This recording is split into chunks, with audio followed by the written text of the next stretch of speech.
No. They're always at ease. Yet sheep are, for the most part, defenseless. They can't run fast and they don't have sharp teeth. They rely on the shepherd to take care of them. The shepherd keeps the wild animals away, shows them which way to go, and keeps them from danger. Sheep don't worry, knowing that as long as the shepherd is there, everything will be fine. We can take a lesson from the sheep. Stay calm, for the good shepherd is watching over us. He's guiding us. He's protecting us. Yes, there'll be some times and some things that we don't understand. But let us not fall apart or start complaining. Let us stay in peace. The good shepherd will fight our battles. He'll lead us into green pastures. He will restore our soul. We may be going through some valleys, some difficult times, but we don't have to fear any evil, for the Lord our God is with us. The scripture said, my peace I leave with you. My peace I give unto you. Not as the world giveth, give I unto you. Let not your heart be troubled, neither let it be afraid. Please close your eyes at this time. Father God, I thank you that you are the good shepherd and that you lead us to green pastures and restful waters. We thank you that even though we may walk through the valley, that you are protecting us, that you keep us, that we can find our rest in you. Lord, as we're about to have this meeting, I pray that, Lord God, you will be in our midst. I pray that, Lord Jesus, you grant us the wherewithal. I pray that, Lord Jesus, you touch every parent, every stakeholder, Lord. I pray that we'll have a great meeting. I pray that, Lord Jesus, the different queries, the different things that we're not so sure about, that they will be answered. Keep us, Lord. Remember our students, even so. Help us to be able to work together for their good. In your holy and righteous name. These and other mercies we ask in the precious name of Jesus. All right. Thank you all for participating in our devotions. At this time, I hand over back to Miss Chambers. Thank you very much, Miss Norman. Are you hearing me? Yes, we're hearing you. Yes. Hearing you. All right. All right. Thank you so much, Miss Norman. Words of encouragement. All right. So as we move forward into this meeting, oh, I'm sorry, let me share my agenda again. I was supposed to do that. All right, so we are moving on to the welcome. All right, parents, again, I welcome you and I thank you for being a part of this meeting, making the effort to be a part of this meeting. I'm going to ask the parents that you please mute your. All right, remember we have a whole lot of background noises. Can the host mute the participants, please? Thank you. All right, so I want to welcome you to this parental consultation, the first for the academic year 2021 to 2022. We will be discussing a lot of important matters as we move along in the agenda. I know that a lot of you have some burning questions. I'm going to ask that you utilize the chat to ask these questions. We don't want to be breaking, to be answering questions. So what we're going to ask, you can hold the questions or you can put it in the chat. But as we go further down, we will try to answer some of those questions. I'm asking again, parents, we're adults, we have feelings and we have ideas about things. Let us share those ideas in a positive and a respectful way. right? So again, welcome, and I hope that at the end of this meeting, the meeting will be productive, and at the end of it, we will all take away something. And the aim of it is that we are working together for the benefit of our children. If you notice, I didn't say your children, our children. It's a collaborative effort between teachers and parents. All right, now, today we have with us some really special individuals. And these individuals will be participating in this exercise. We have first and foremost our acting principal, Mrs. Ford Bryan. We have our vice principal, Mrs. McDermott, and Mrs. McDermott will be working with us again this year. I know that she was the year coordinator from first to third form, well, a part of third form, and she was also the vice principal in charge of third form, and she's now the vice principal in charge of fourth form. So you have not lost her. We have with us our guidance counselors, Miss Johnson. She is the guidance counselor in charge of fourth form, right? And we also have with us Mr. Logan, who is the other guidance counselor.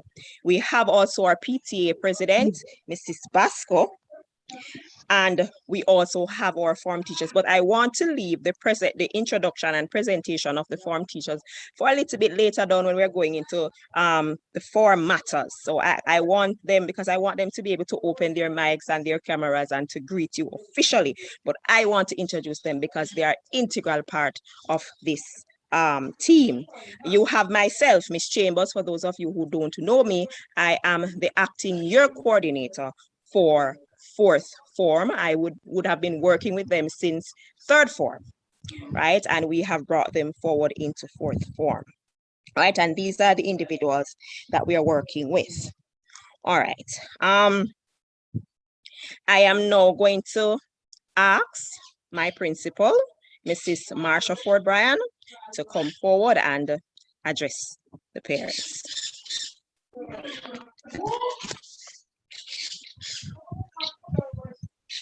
Thank you very much, Ms. Chambers.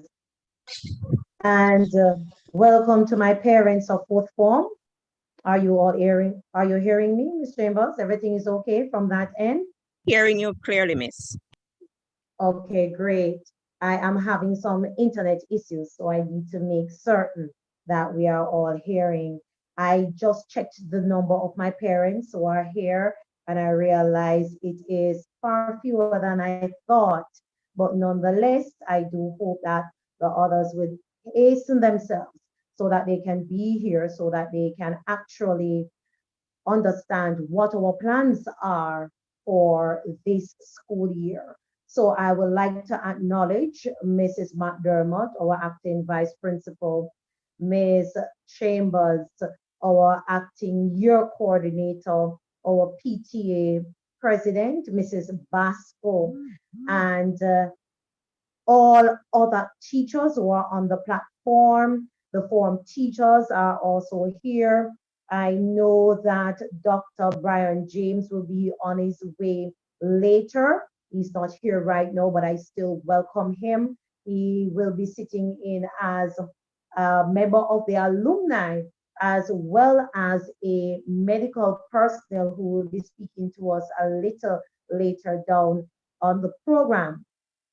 And all other stakeholders who are within the reach of my voice, I want to say a pleasant afternoon to you all and welcome to 2021-2022 school year. Before I go any further though, I would like to find out how my parents are feeling. I'm going to ask my parents to just pause a bit and just type one word in the chat that will describe how you are feeling this afternoon. And I want you to be as genuine and as honest as you possibly can, because I need to know the various emotions that my parents are going through so that we know exactly how to set the tone for this afternoon's meeting so that you are led in the direction that we want you to go this afternoon. So parents, can you please quickly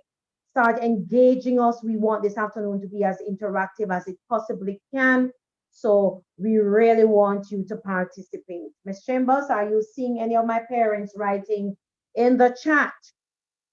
I am seeing blessed and grateful. Thank you, Miss Parker. I am seeing Xavier's mom, hopeful. Right? So we are starting off on a good, fearful. Those are understandable emotions. Blessed, certainly. I'm excited about going back to fourth form. I'm Tahelia's mom, tired as I am at work, understandably so, but we must press through. Thank you so much. And keep those emotions, those terms coming in, because we are, in fact, going to refer to them as we move along. And I am seeing that word stressed. So definitely we know that optimistic blessings in the Lord. I love those words. Definitely. All right. So we are, in fact, getting all the emotions that we know are, in fact, understandably so. There are persons that I am really thankful that you are so honest and genuine in expressing your feelings. There are persons who are very unsure. There are persons who are very anxious. There are persons who are very stressed. There are persons who are fearful. And in the midst of all of that emotion, you still manage to feel blessed. You still manage to feel hopeful. You still manage to feel optimistic. Why? Because you serve a risen Savior. And we have been talking about this from ever since. These feelings are natural. And of course, everybody at some point in time will feel these sense of emotions. But those emotions that are described as being stressed and fearful, do we want to stay in those areas? Do we want to stay within the realm or the parameters of those emotions? Or do we want to extend ourselves out of it? Certainly, we want to extend ourselves. So while they are natural emotions, parents, I don't want you to dwell on those. And I know that they will come on you very forcefully. But what I want you to do is to trust God and to understand that for this school year, we are taking a different approach. For this school year, it is more of a planned approach rather than even last year, because last year I can tell you that many of the challenges that we went through, it really caught us off guard. So our planning this year is taking into consideration what happened last year and what we intend to do and what we intend to get out of it this year.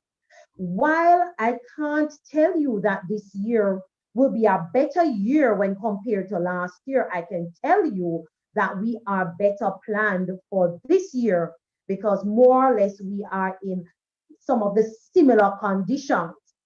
How things will fare out tomorrow or next week or next month, I don't have the crystal ball, so I can't tell you that it will be better. But I can tell you that we will be taking one day at a time, working hand in hand with you. Miss Chambers made mention of collaboration, and that has been our thread throughout this week. It has been our theme throughout this week. It has been that we are going to partner with each other, that we are going to collaborate with each other. We are going to communicate with each other.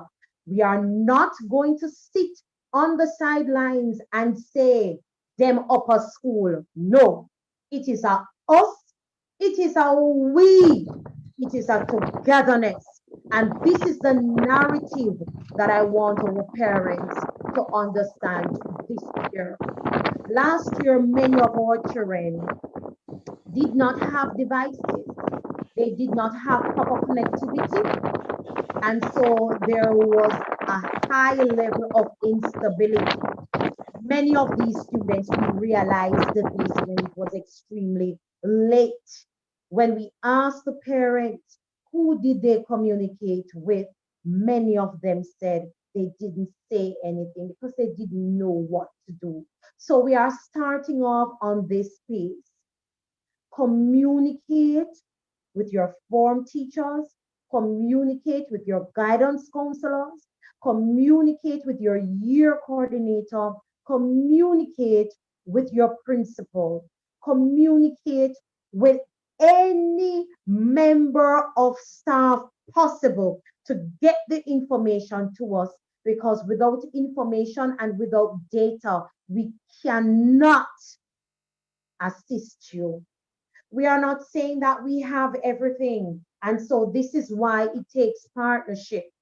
So we say, if you help us, we can help you and we will be helping each other. The fact of the matter is, we have been strengthening our partnership with our stakeholders, particularly with our past student association, our alumni.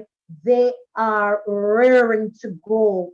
I can't tell you if a day passes without hearing from at least one of them who are checking in. We have the New York chapter, we have the Atlanta chapter, we have the Toronto chapter, and we have the Jamaican chapter. They are willing, they are putting in the work, and they are sticking with us. So they are assisting us as it relates to technology. So too, whatever resources it is that we are getting from the ministry, they are in fact trying to couple up on those resources. I can also speak to the Parent Teachers Association. Ms. Basco will be coming on shortly and she will be elaborating on that.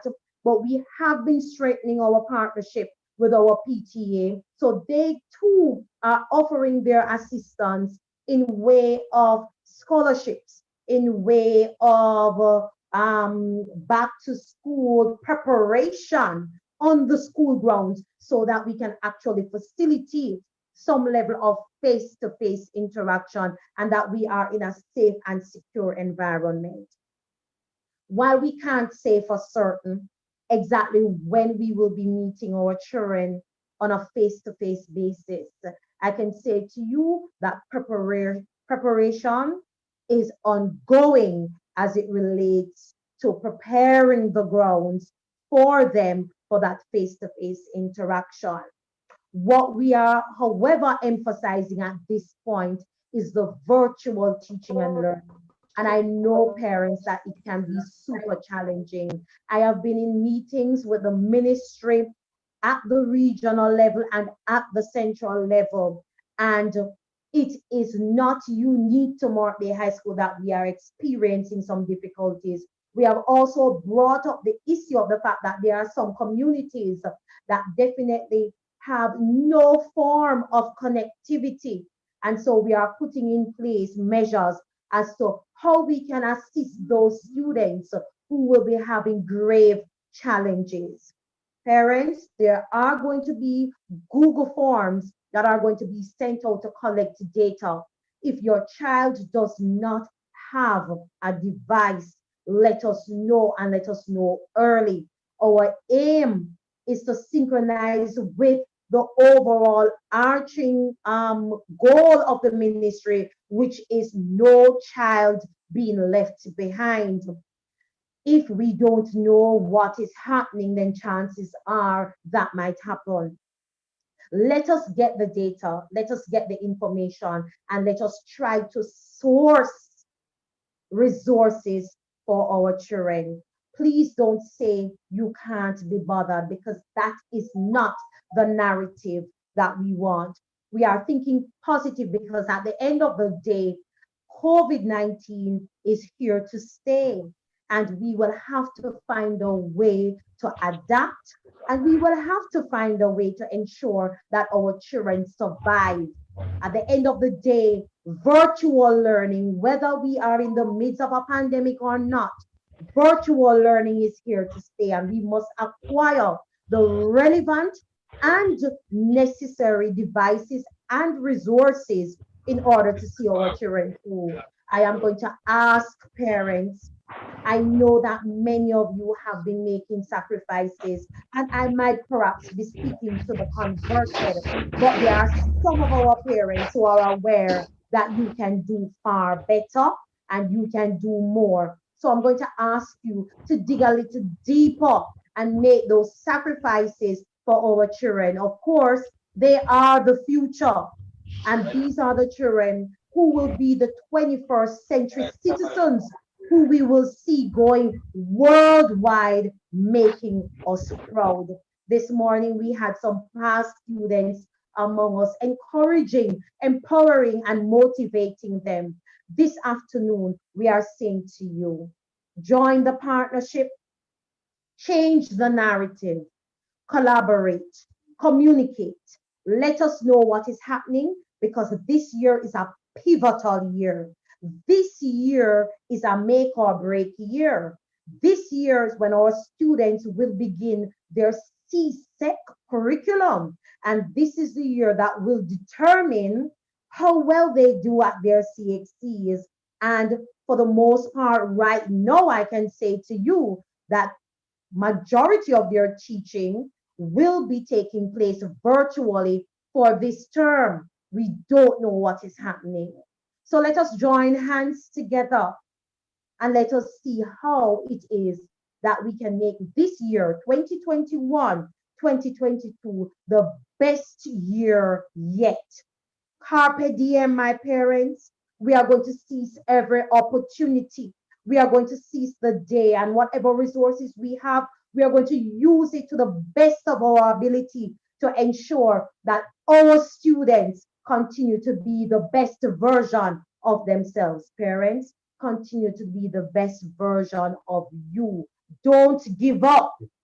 You are not alone. God bless you. I hand over back to you, Miss Chambers.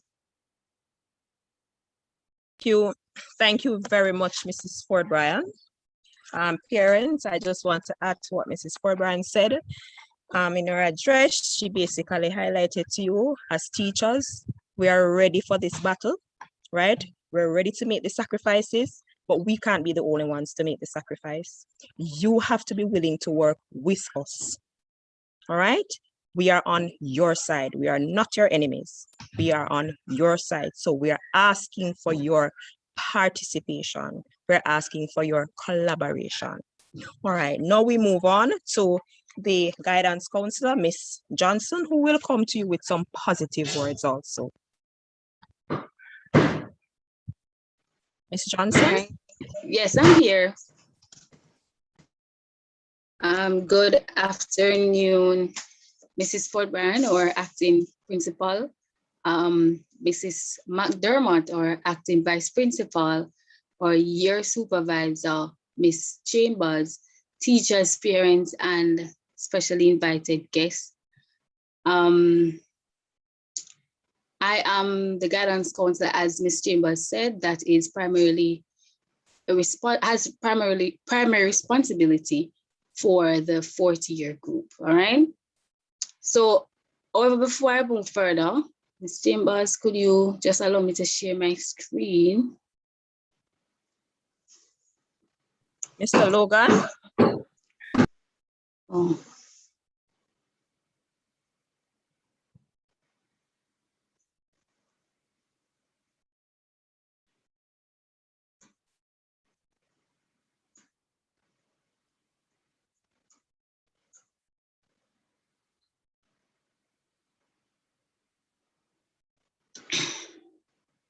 Are you able to do so now, Miss? No. Oh, let me try. Let me try. Chambers, remove yours and let's see if she could do it.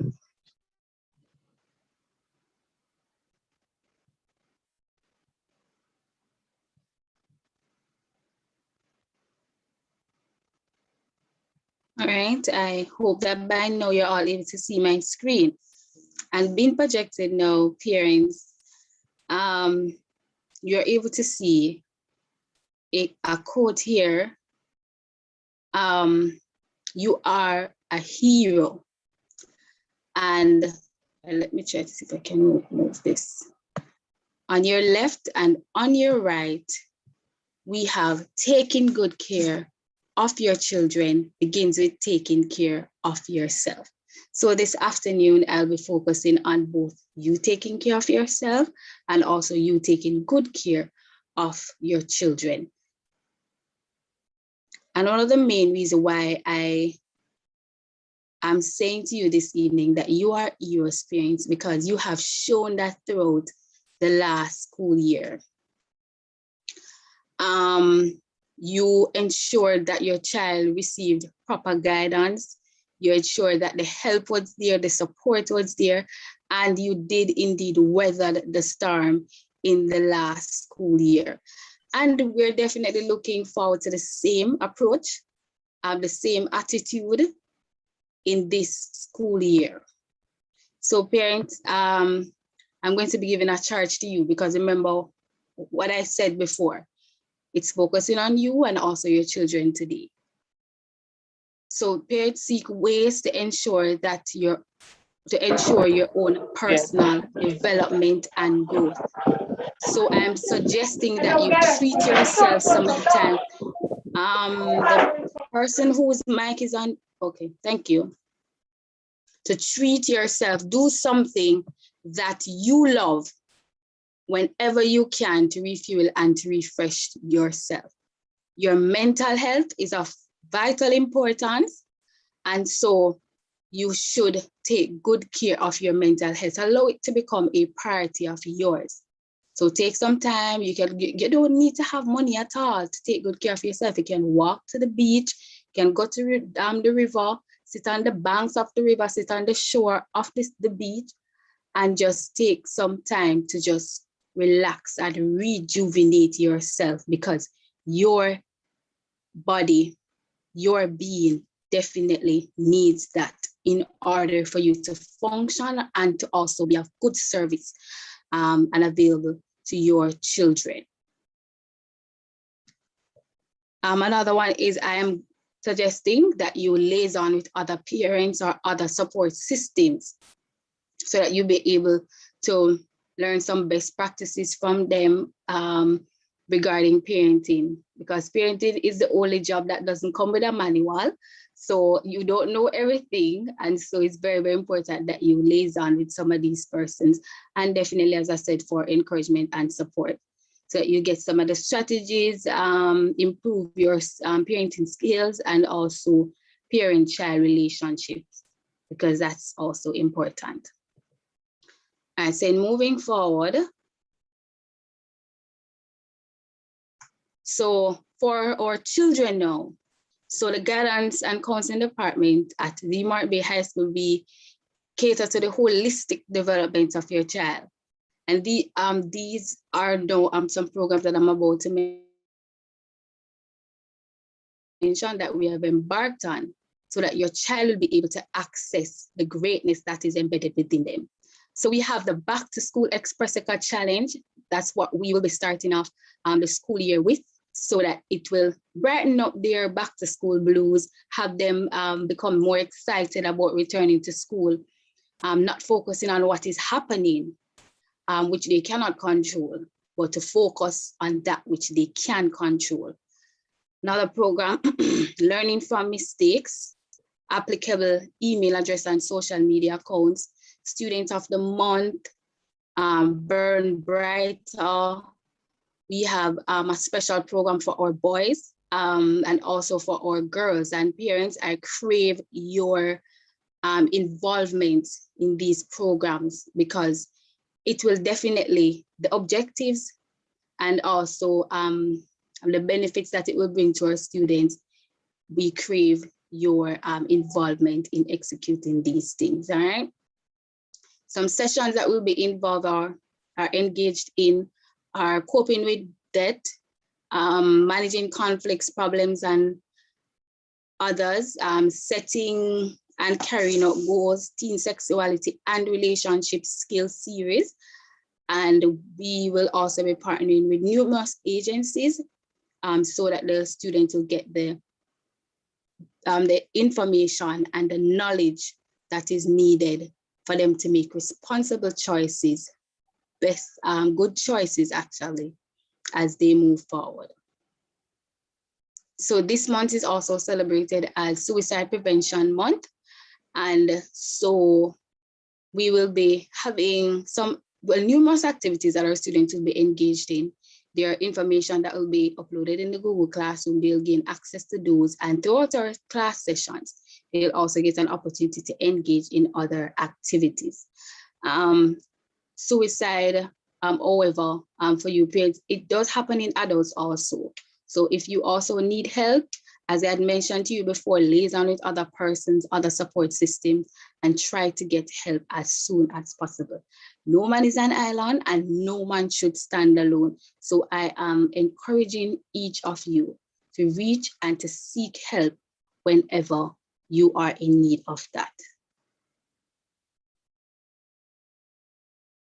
All right, so at this stage of your child's life, as I told the children this morning, that we are going to be focusing on the things that we can control, and also allow those things to consume us and not the things that we cannot control.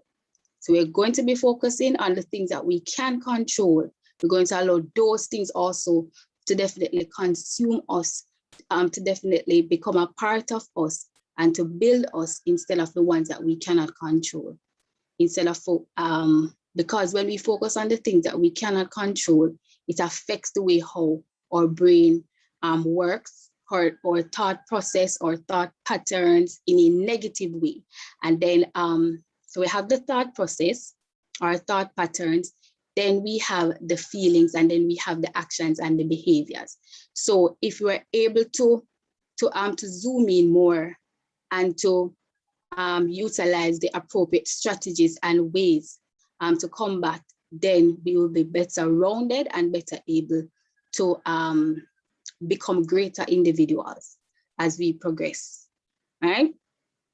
So I also told them this morning that this is the 4th year, and so there's no more time for playing, there's no more time for idling, and the recreational activities, if it is that the recreational activities used to take up 50% of your time during throughout a day, it should be lesser at this point. Because at this level, it requires them to be more serious, to become more serious, more responsible, and definitely to be stronger. They are now in the 4th year and they might say, oh, finally, I am now doing 8 or 9 subjects, so it's lesser subjects, so it's going to be easier for me.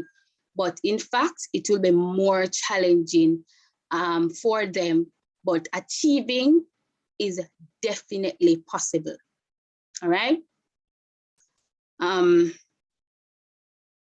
Remember also that for these subjects that they're doing at this level, this is what will determine where they will go after high school. All right. And parents, please try to give them support in these during this time. Try to research numerous ways that they can utilize in allowing the teaching and learning process to be better for them, and the experience will also be better for them.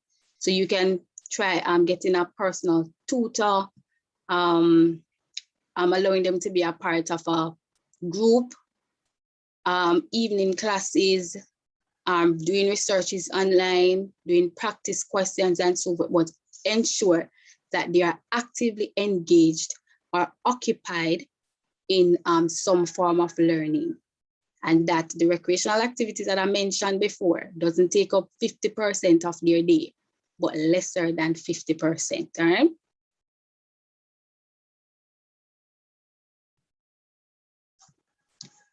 Then now I have some additional charges for you parents. I am aware that for some persons, it's easier to focus on the negative and the bad. However, parents, I am suggesting that you try to shift this usual practice that you would utilize with your child, because children are like sponge. They observe a lot of things. So I am encouraging you now to please ensure that whatever you do in the presence of your child, it will definitely be beneficial to them in a positive way as they move forward. So some of the things that you can do, parents, is try to compliment your child, affirm your child, and to celebrate them as much as you can. Some examples are, I am proud of you. You did a great job. You are doing good thus far. Thank you. I love you. I am here for you. I will listen and take your thoughts and opinions into consideration. I also want to encourage you to monitor your child, or if you're not able to, please get someone on your behalf to do that for you, because I know that for some of you, you go to work on a daily basis and you're not able to monitor the child. So please have someone do that on your behalf. Try to have open communication and also conversations with your child. I don't believe that no topic at all is too private or too, it should be kept a secret from your child, because these students in this age group, or this generation rather, they think they know a lot because they have heard a lot and they have seen a lot. But getting that knowledge from you as parents, it will definitely make a great difference in the way how they think and the way how they behave. All right. So ensure that you have conversations with your child about making healthy choices, and also how to adorn themselves and to behave as they progress. Another important point to parents is that if you don't understand how to check the Google Classroom, please have somebody assist you so that you will get an opportunity to go into the Google Classroom to become aware of assignments, to track their progress, speaking to their subject teachers, form teachers, and so forth.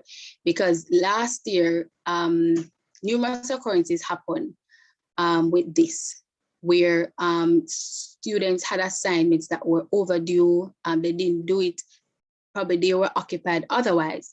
But parents, please try to get somebody on board to assist you in accessing the Google Classroom rather, so that you become aware of what exactly is going on with your child. Because remember that this is the stage where there's no more game, no more idling, no more playing, but very, very serious, because this is the CSEC level. Have some family time with your child. You don't have to have a lot of money again to engage in these activities. You can play a board game one of the nights. You can play video games with your child, but ensure that you have some downtime with your child. And also at the end of the day, try to check in with your child. Try to do a reflection or review with your child at the end of the day.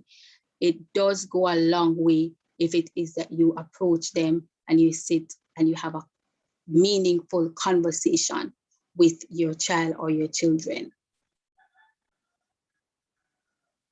All right.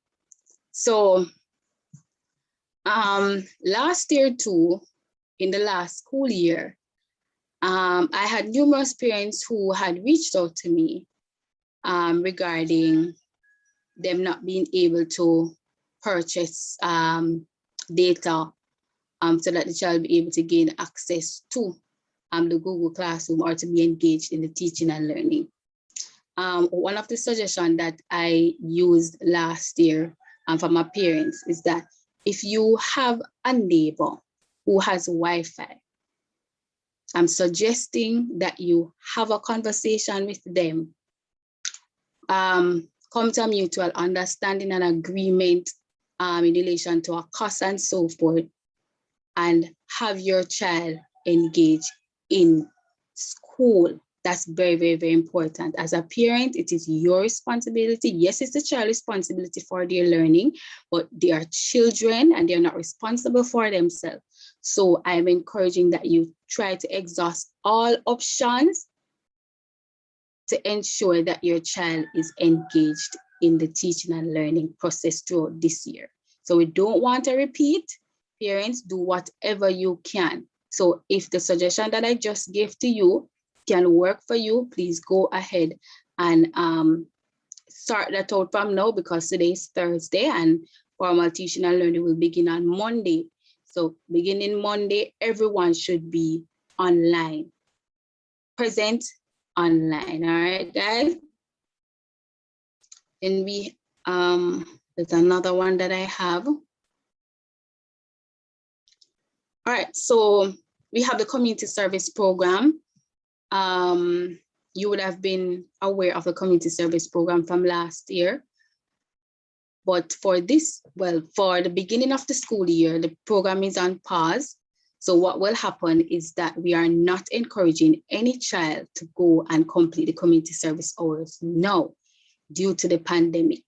So parents, please communicate that to your child. Let them know. Well, I told them this morning, probably all students were not present, but I am saying this to you know so that you can reinforce it to them that it's on pause. So hopefully by the time when they return to physical school, things will be better and they will get an opportunity to go and complete their community service so that they'll be able to also gain the appropriate skills and knowledge and attitudes and so forth as they progress and go into the world of work.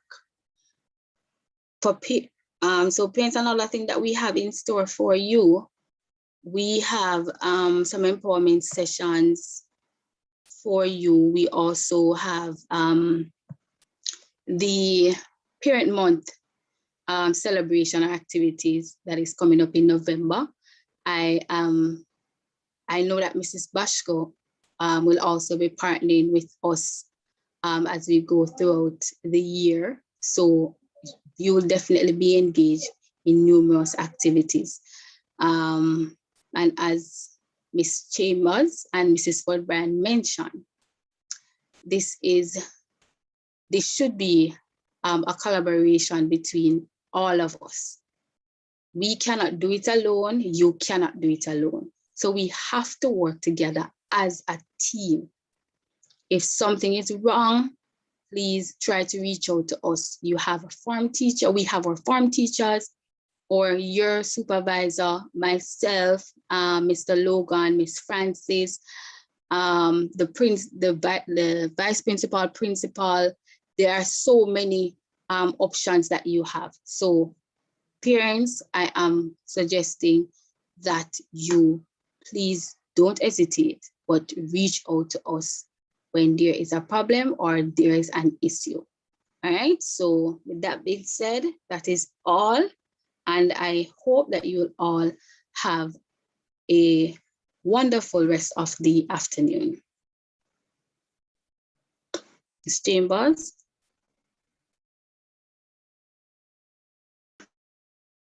Yes, Miss. Thank you, Miss. You're hearing me? Yes, Yes. Miss. All right, my internet is telling me that it's unstable and I can't see anything now. All right. Thank you very much, Miss Johnson. Let me share my screen again with the agenda. Parents, I'm asking you to take into consideration what was said by Miss Johnson, especially when it comes to how we go about motivating our students, right? And especially now in this time of the pandemic, again, as she stressed, you have to try your best to ensure that your child is able to log on. Again, as Mrs. Ford Bryan said, and Ms. Johnson has reiterated it, parents, if you're having challenges, please let us know. A problem shared is a problem half solved. Please remember that. A problem shared is a problem half solved. I am trying to share my screen. All right, so we are moving forward in the program, and so we are going to have now our address from our PTA president and also a parent of fourth form, Mrs. Basco. Mrs. Basco. Thank you so much.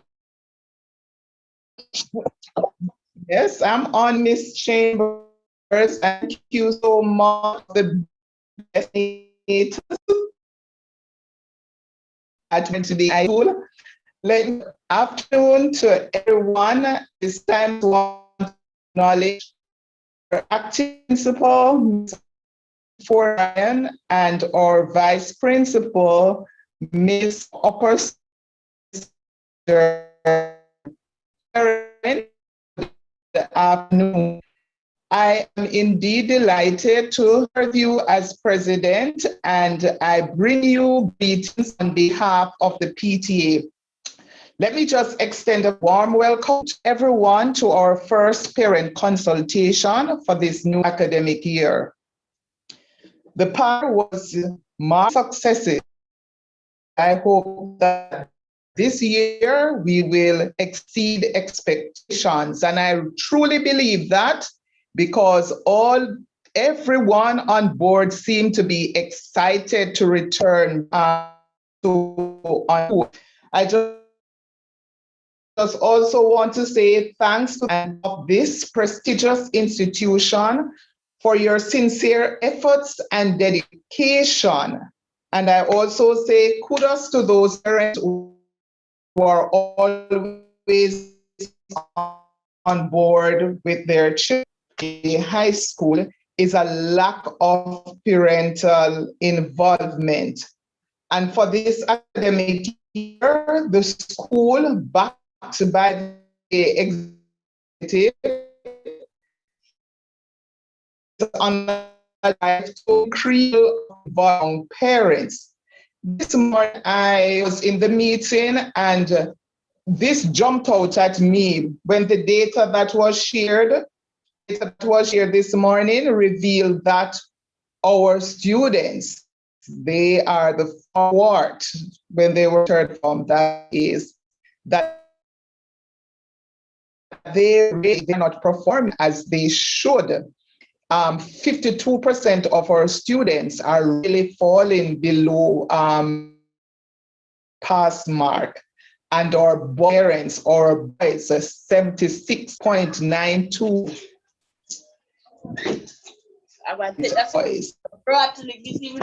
For mark,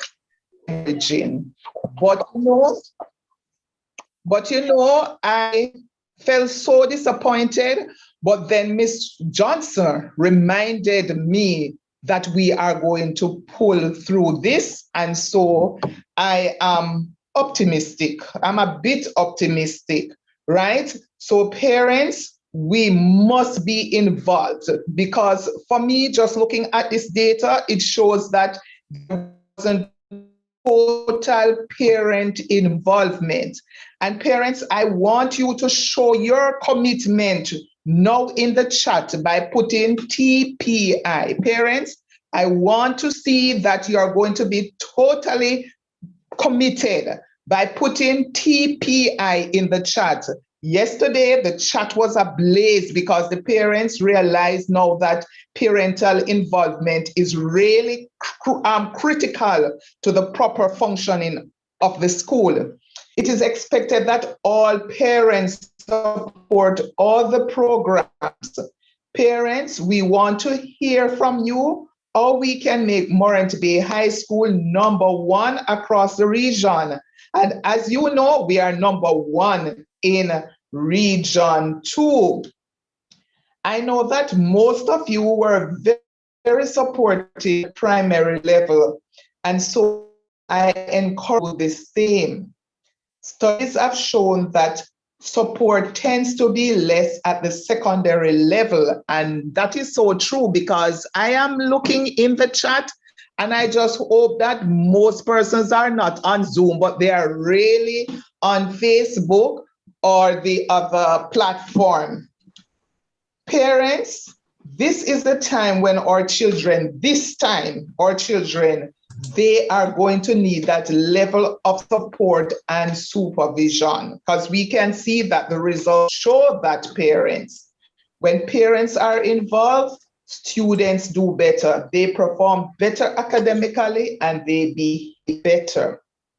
Parents, let us monitor the online classes.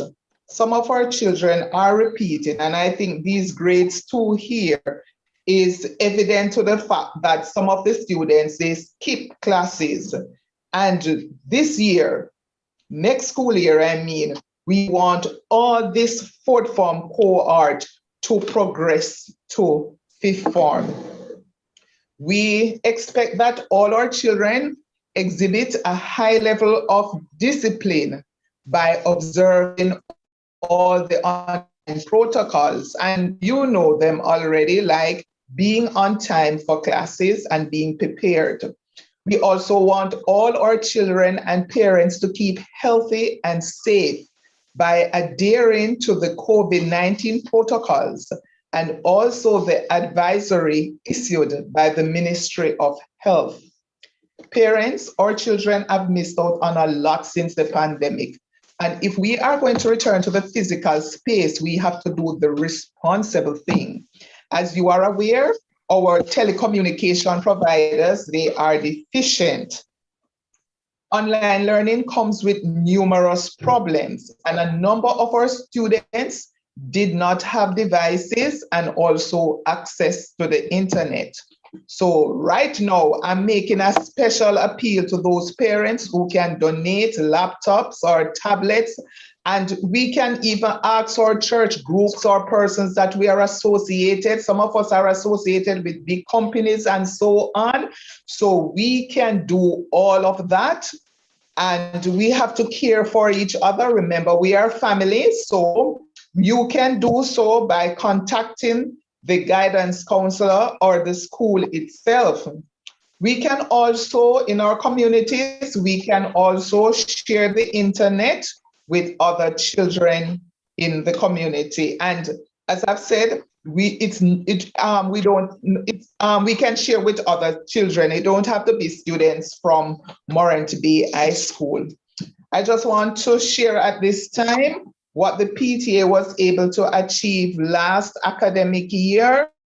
It was a very short one for us, and we participated in the 60 for 60 tree planting activity. We would have liked more parents to be there, but the members of the executive, they went ahead. It was shared in the different groups and parents didn't respond. So parents, this time when we're having activities, we expect all parents to participate in the activities. Also, the PTA offered 3 scholarships valued at 400,000. The PTA wants to do more for our children as we recognize that the needs are great. It is with this in mind that the PTA wants to undertake a massive fundraiser so we can assist our children and to take on a project at the school. Whatever the school wants us to do, we are going to take on that project. I know Ms. Frodbrand is going to hold me to my words, but we'll see. I know that this group of fourth form parents are going to get involved. I know that, all right? So you may do so by contacting the GC, the guidance counselor, and give him your information. And of course, he will get in touch with me. Parents, if you are not sure about something or there is an issue affecting your child, do not hesitate to raise the concern with your child's teacher, the guidance counselor, the vice principal, and the executive of the PTA. Finally, parents, submit your children morning and evening to the Lord. Never, never let them leave home without seeking divine guidance and his protection. The fear of the Lord is the beginning of wisdom. Parents, I hope that it will be our resolve to be better parents by being more actively involved in our children's education. Also, by establishing better teacher-parent relationship. May God bless you. I now hand over back to Miss Chambers. Thank you very much, Mrs. Basco. I just want to make one correction. We are dealing with a female guidance counselor this year, Miss Johnson. I know that Mr. Logan and Miss Johnson works closely together, but our guidance counselor, sorry, is Miss Johnson. So we reach out to her. All right. All right, parents. As Miss Basco hinted about the performance. Sorry, there's a lot of noise in my background. I do apologize for that. As I explained before, I'm not at home. All right. I know we have a COVID presentation, but we are going to leave that until a bit later in the meeting. I don't know if Mr. James is here as yet.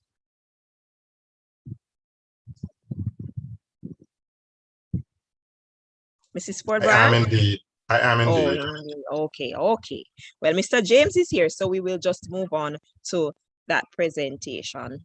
All right. So welcome, Mr. James.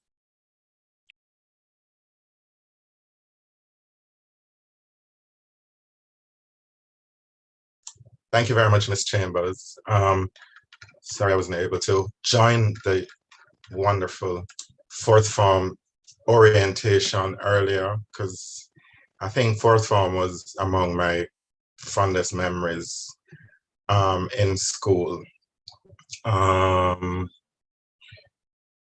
was a time when you feel like, well, yeah, you know where you're going, and you know, you've chosen your subjects, and you're going to be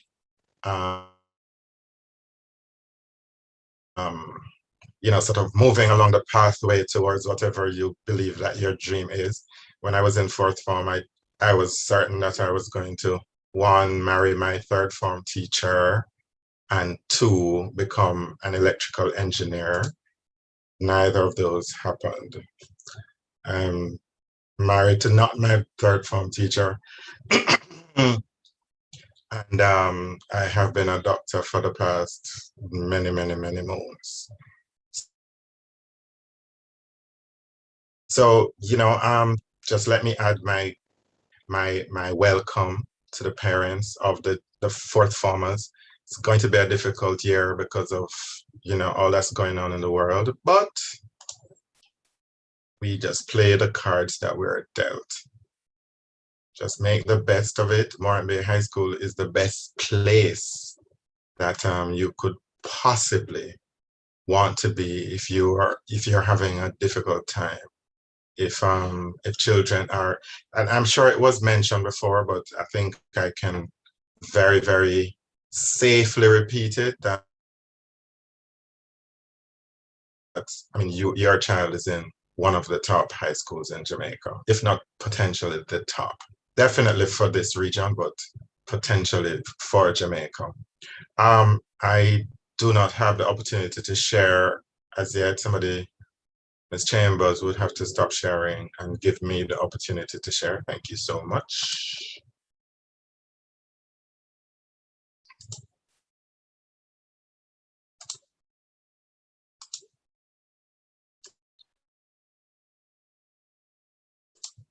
So what I'm going to do, I'm going to talk about vaccination against COVID-19 disease. It's something that I've done for the past 2 or 3 afternoons, and I wasn't able to. I usually put a poll, put a Google form, sorry, in the chat, and it is there, but I don't think we'll have enough opportunity to get enough responses. But there are questions in the talk, embedded in the talk from 2 days ago. So I'll try to go through those. I'm going to, because of the time is far spent, and a lot of you are probably quite tired. So I'm going to go through this really fast in order to get to the questions. And I find that it's really the same kinds of questions that people tend to have. So we'll go through them, and then you can probably put more questions in the chat if you have them and you don't see them answered. All right, so the first thing that I always say is that there's nothing new under the sun where vaccines are concerned. Certainly since the 1930s, when they developed smallpox vaccine, they've been trying to develop vaccines all along. And pretty much everybody in here would have had almost every one of these vaccines. I have had everyone except cholera and rabies. Those are the only ones that I've never had. Most of us, well, I've never had HPV vaccine either, human papilloma virus. So this is an ongoing development process, right? Once there is a microorganism that's causing problems, then the vaccinologists around, they're trying to find an appropriate way of getting a vaccine that will help. And it was recognized from maybe about 10 to 15 years ago that we are going to end up with a pandemic from a coronavirus. After the SARS and the MERS outbreak, they realized that at some stage, there is going to be a pandemic. So they've been trying to think of ways of, sort of strategies to make vaccines to combat it. And so when it was discovered in 2019 that there was this virus that was causing a lot of trouble in Wuhan, then the Chinese actually did the DNA typing and sent it all around the world for people to start working on a specific vaccine for it. Now, the way this thing works is that your body's immune system, its responsibility is to identify viruses and bacteria. Any protein at all that enters the body, it identifies it as not belonging to self, and then it makes cells, special cells, to engulf those proteins and to elaborate chemicals to destroy the protein, right? So that's what the immune system is there for. And I mean, a lot of people say, you should do things to enhance your immune system and so on. I'm not 100% sure exactly how they're thinking that it's going to work. The most important thing is that whenever the immune system meets something new, then it has to go through this process. And these are the things. First, it recognizes it as being foreign. Then it examines it to see whether there are any characteristics that it would have that is already familiar to the immune system. Then it creates new cells to engulf this microorganism, and then it decides, am I going to just keep it in there until it's no longer harmful, or am I going to use my chemicals to destroy it? And basically, each time that a new organism is met, then the immune system responds in that way. The way the vaccine works is to tell the immune system, these are the identifying features of the organism. So build up your response, right? So in the case of the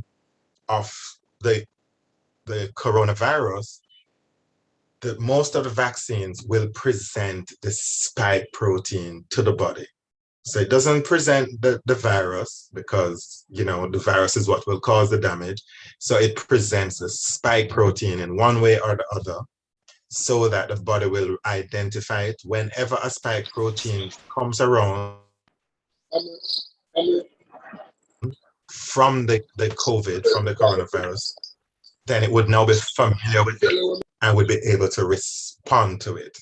The virus, on the other hand, its function is to survive and get itself replicated. Its function is to try and get the body, takes over the body's cells and makes the cells into factories, right? So it inserts itself into the cell, puts in its DNA, and get the cell to start manufacturing new viruses. That's how viruses work. Viruses will die if they do not get into a cell, right? That is why the viruses are so fragile. You wash your hands with alcohol, that's the end of it, because it can't go into any cell, right? If both of them come together, the virus and the immune system, then if the immune system has the ammunition already, if it knows, if it can recognize the virus immediately, and it already has the cells and so on to kill the virus, then the immune system is more likely to win. Sorry. If it's the first time that it's meeting the virus, then it is more touch and go. This is a little schematic of how of what I just said, right? The vaccines work by imitating a bacterial virus, and it uses various technologies to do so, whether mRNA or attenuated virus or a dead virus or something like that, right? In order to imitate the bacterial virus. Then what it does when it's in there is to raise the alarm, right? So the body knows that something is missing and starts to make the defense, make the ammunition to kill it. When the body then encounters the real virus, it is ready, right? So that's the principle of the vaccine.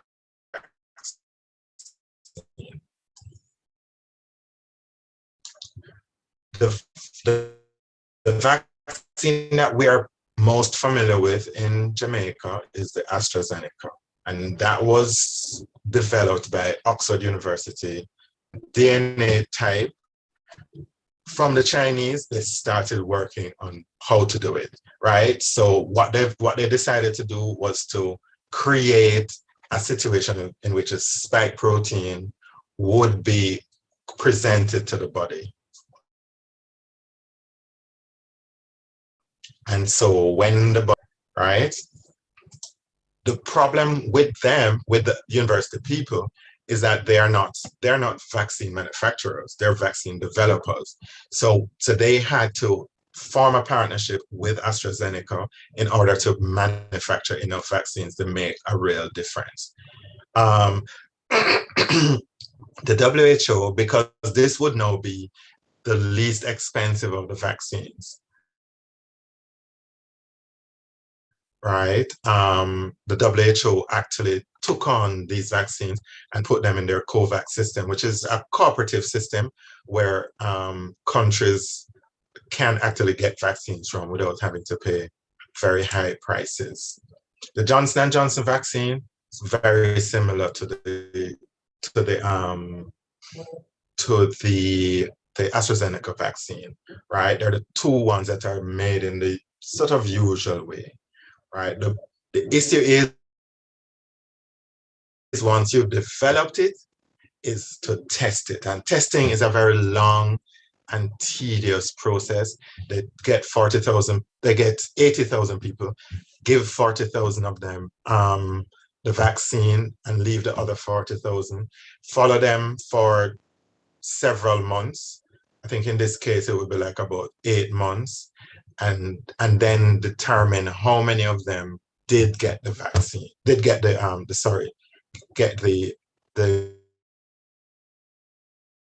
virus.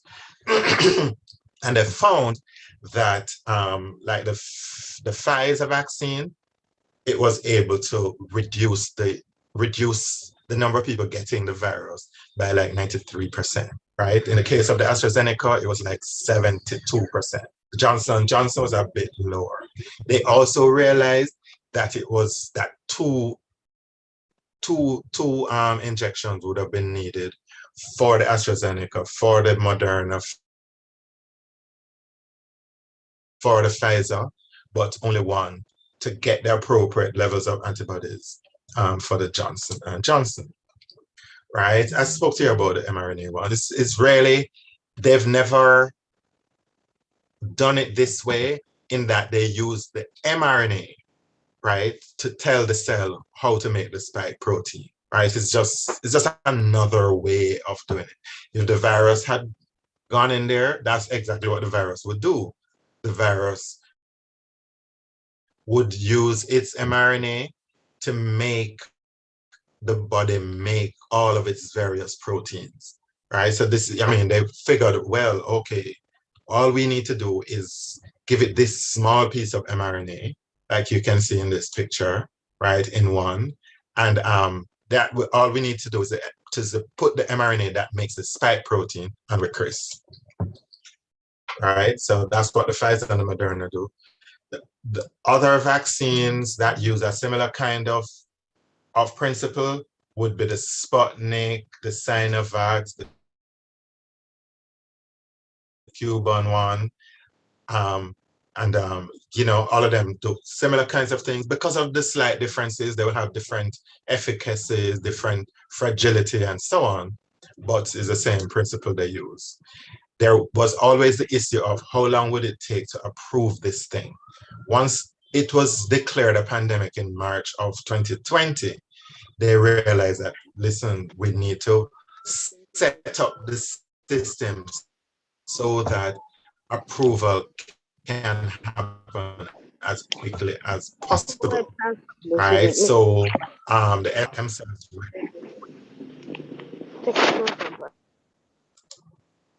they got themselves ready to approve, right? Once the phase 3 trial, so you have to go through various phases of testing the vaccine. And the phase 3 is the last one before you apply for approval. And the first thing that you apply for in this kind of scenario, where people are dying all around us, is emergency use authorization,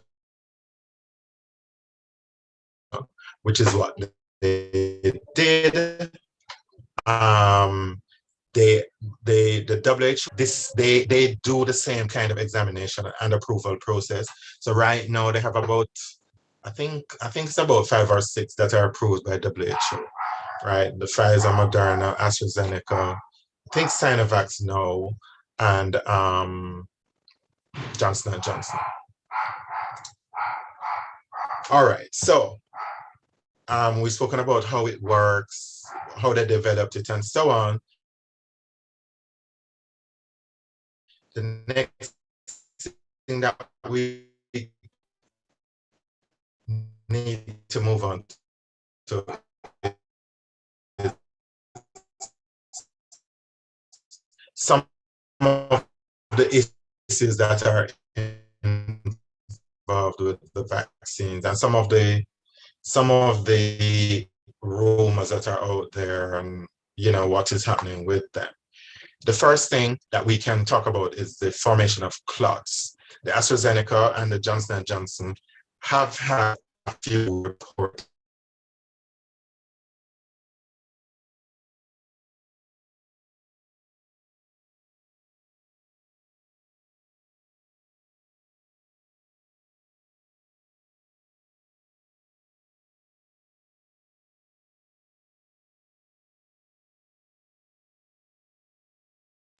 All right, I think Mr. Brian is having some technical challenges. Are you hearing me, parents? Yes. Where did I lose Okay, the he's group? back.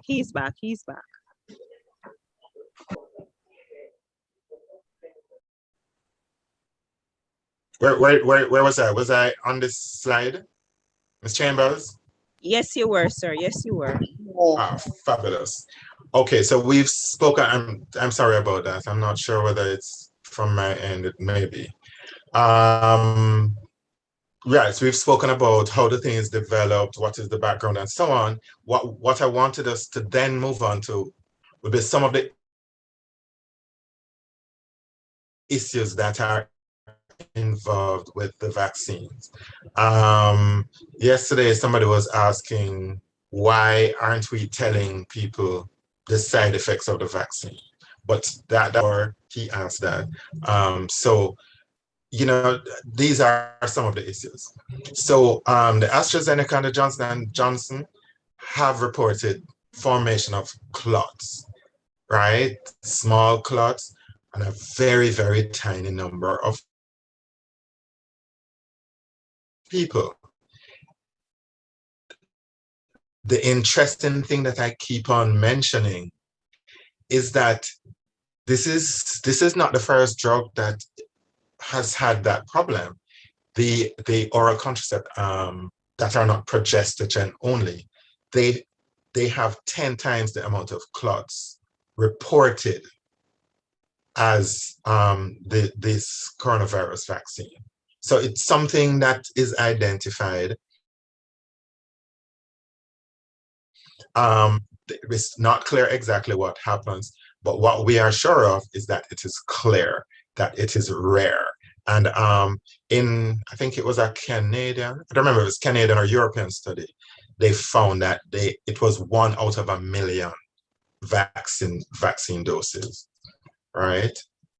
The other thing with the Pfizer vaccine is inflammation of the heart muscles, right? It has been in association with that. Very small percentage, almost exclusively in young males. And every time it resolved, all of them got better after a short time, right?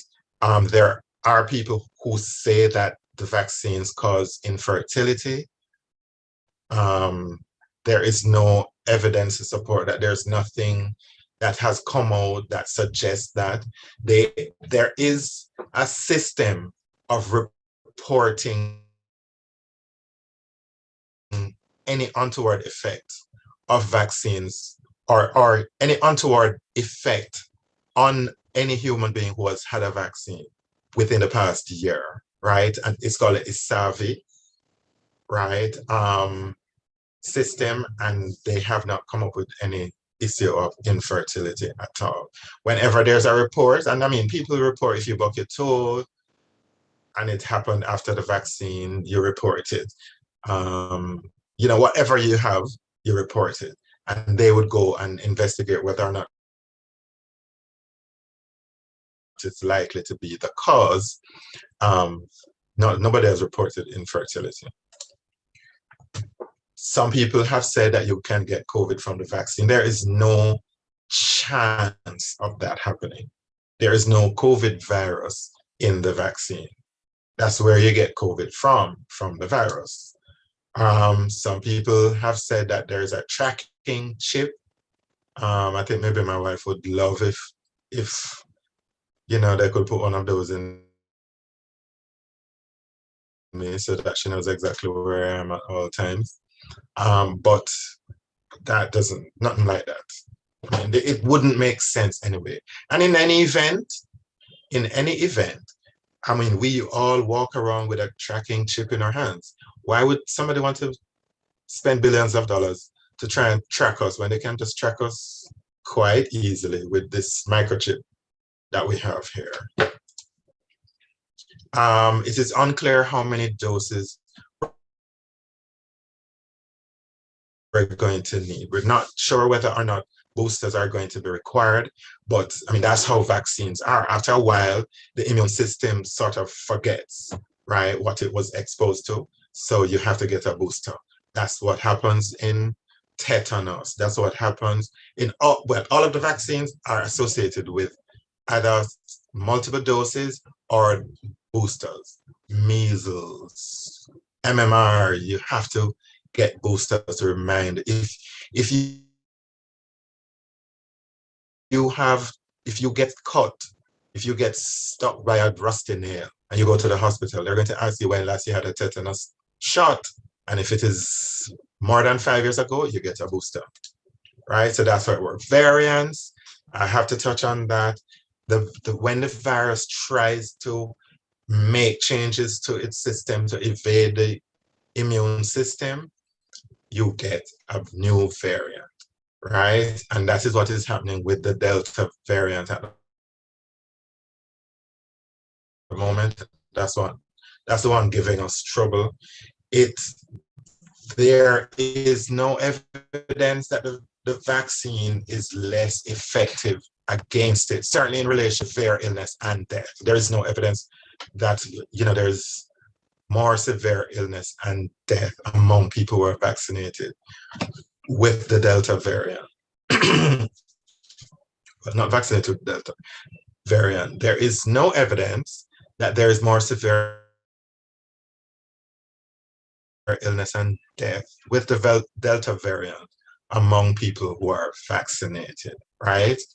It's just that the Delta variant causes more severe disease and it is more easily transmitted, right? So what doesn't the vaccine do? It doesn't kill COVID, it doesn't give you COVID, it doesn't make you infertile, and it doesn't involve a microchip. You can't put a spoon on your shoulder and it's stuck on it because of the vaccine. What it does is keep you out of hospital and prevent you from dying from COVID, right? If you look in the hospitals now, right now, there are nearly 800 people in Jamaica and 99+ % of them are either unvaccinated or partially vaccinated. You can still get COVID, but it is mild. I'm told that there are 3 people in the hospitals now who have been fully vaccinated. The healthcare system really depends on a situation where not too many people are coming at the same time. Or it was made, right? I think when we were creating, or when we were preparing for COVID, we set aside, I think maybe 200 or 300 beds, and now there are almost 800 people. So just imagine, the oxygen is running out. We don't have any actual beds. People are sleeping on chairs, on the floor, whatever it is, because there are too many people, right? So as you can imagine, the outcome is worse. These are the figures that I had from day before yesterday, just to show you. There were 300, I think it's kind of plateauing across the world at the moment, but 355,000 people were diagnosed day before yesterday. Overall, since December 2019, 221 million people have developed COVID, and 4.6 million people have died from COVID. Vaccination-wise, 5.4 billion doses of vaccines have been administered. In China alone, you're talking about 1.8 billion doses. And if you know, China has 1.4 billion people, which means that a large proportion of them have been fully vaccinated. And if you notice, China is barely having any coronavirus cases, right? So concluding, vaccines work. We don't have a shortage at the moment. The country works better when everybody's healthy, and one way of doing that is to go and get your vaccines. So do we have any questions in the chat? Oh, that I'm breaking up. Any questions? Parents on There YouTube, you can type your questions and I will pass them on. Parents, please, whatever questions you have, go ahead and ask them. Oh, I'm on YouTube? Yes, sir, you're on YouTube also. Ooh, me. Does that make me like a YouTube star? I've always wanted to be. For today.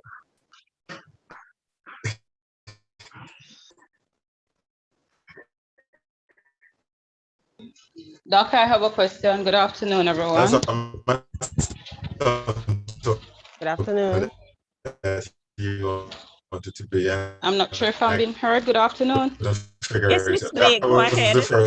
All right, so I've been told that the virus mutates easier among unvaccinated persons.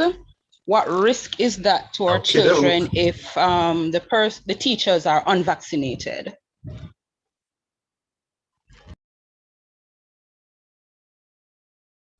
Mr. Brian, did you hear that question, sir?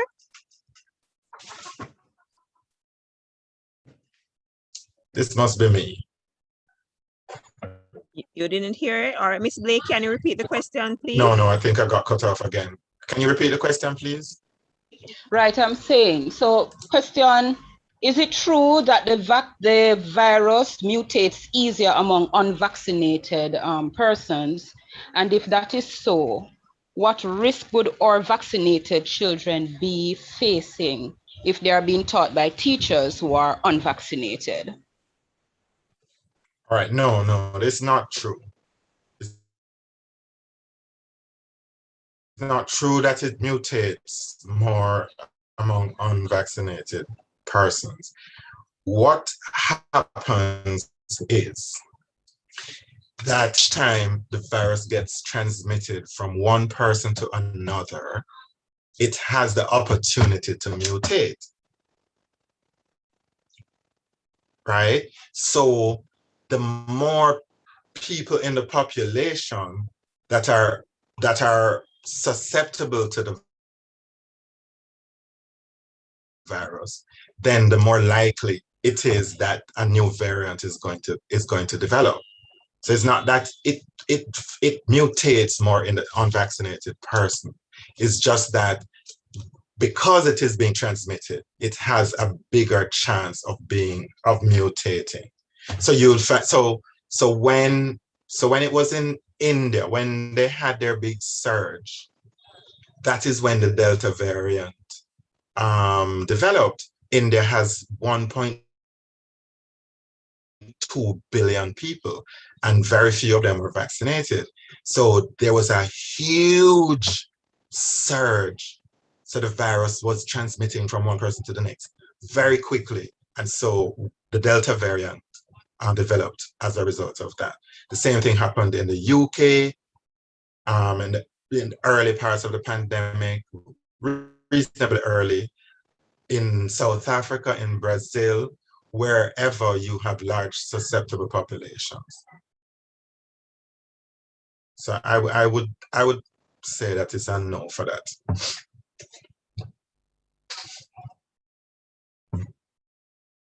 All right, somebody is asking how long does the Pfizer stay in our body? The vaccine itself? I'm assuming, yes, that how long does the Pfizer vaccine stays in the body? Well, the vaccine itself doesn't really stay in the body very long at all, right? What happens? So just follow me a little bit. The way the vaccine works is that it presents information to the immune system so that the immune system can respond to it and be prepared in the event that the virus comes.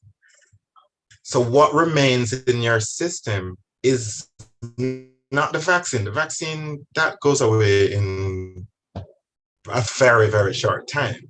What remains in your system is the memory, right? The antibodies uses against the vaccine, right? And that will stay, those antibodies from what we are seeing so far, that will stay for at least 8 months, right? Similarly, if you get COVID, the antibodies will stay from what we're seeing, at least 3 months, right? There are some studies that are coming out that suggest that they will stay for even longer. But we were able to we were able to draw that conclusion because a number of people were becoming reinfected after 3 months, after 90 days. The Pfizer I know about the Pfizer, the AstraZeneca, they've come to realize that you retain your antibody response for at least 8 months, right? They're not sure, they're wondering. In Israel, they did some studies and realized that the response to the Pfizer diminishes after, sort of with the Delta variant going around after about 8 months. So they have started giving their population boosted after 10 months, right? And the United States, they have said, well, okay, they're going to do the same, but only for immunocompromised people and people in old age homes, right? So the vaccine doesn't stay, or the polio vaccine is the effect that it has remained for a very long time in some instances.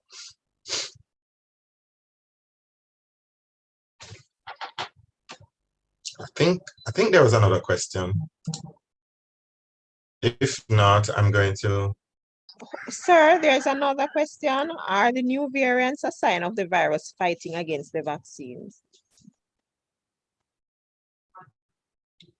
No, the new variants are what viruses do.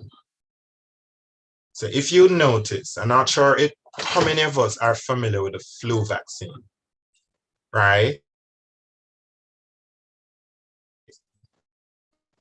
The flu vaccine that you use this year, you cannot use it next year.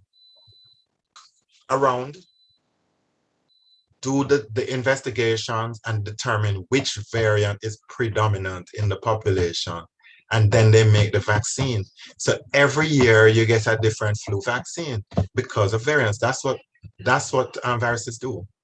They keep on changing, to survive. They're flexible. And I can't find what's happening.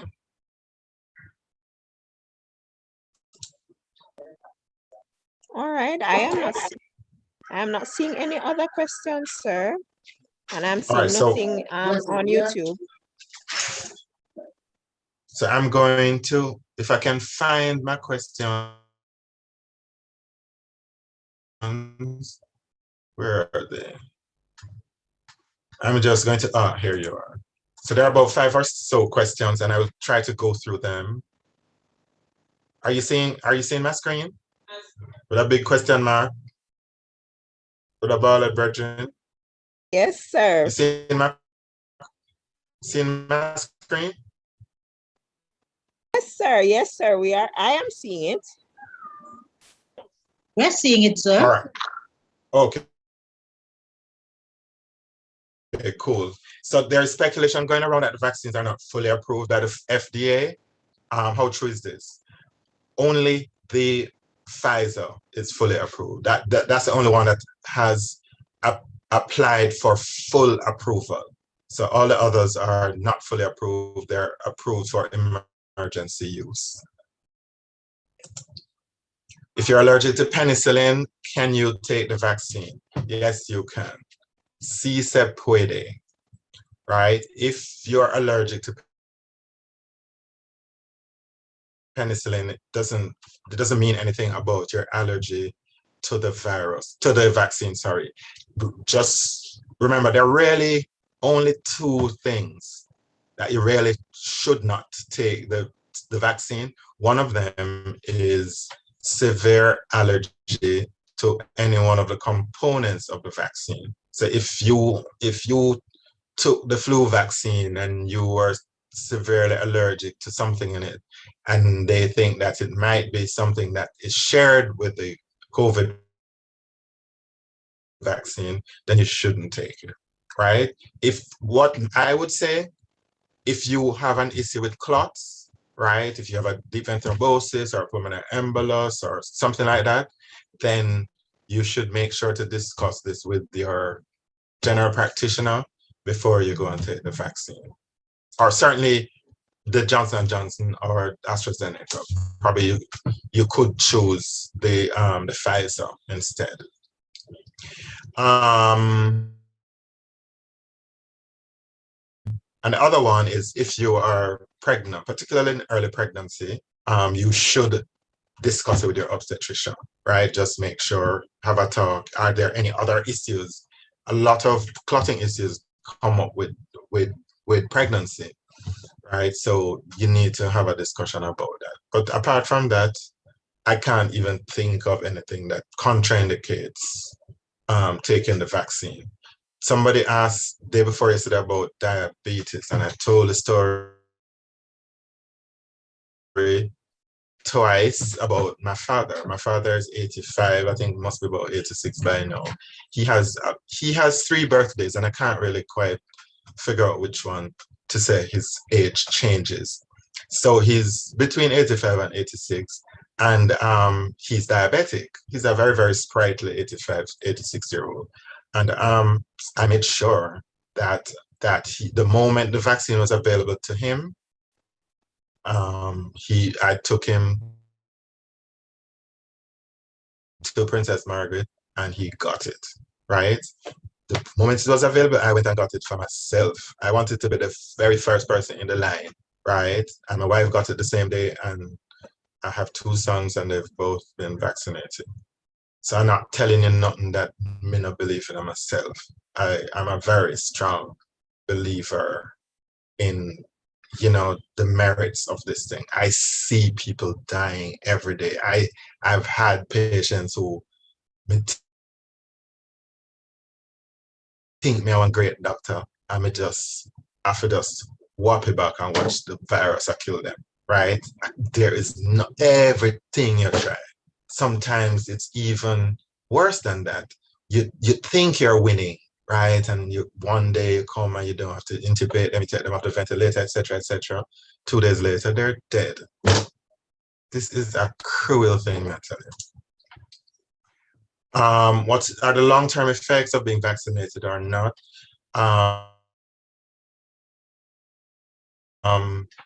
We don't know of any long-term negative effects. I know of some long-term very positive effects, one of which being you are able to avoid needing to be hospitalized for COVID or dying from COVID.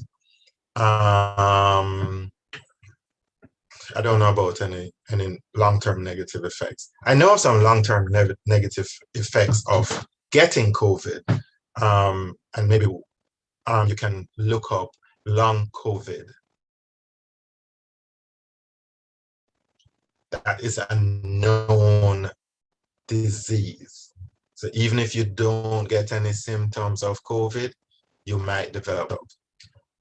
Is it a must that the child has to be vaccinated before going to face-to-face? I don't know. I hope Mrs. Principal is here so that she might be able to answer that at some stage. Same answer to this one. So that's it. I have hopefully fulfilled my responsibility that Mrs. Ford-Bryan and Miss King gave to me. I really must say that it has been a pleasure to try to be useful to my school. I mean, I live for Marbella High School. I don't think anybody knows me who doesn't know that I went to Marbella High School.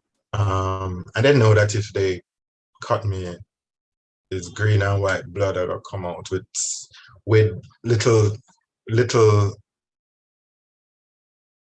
particles in it with carpe diem written on it. So thank you very much, and all the best for the new school year. Sir,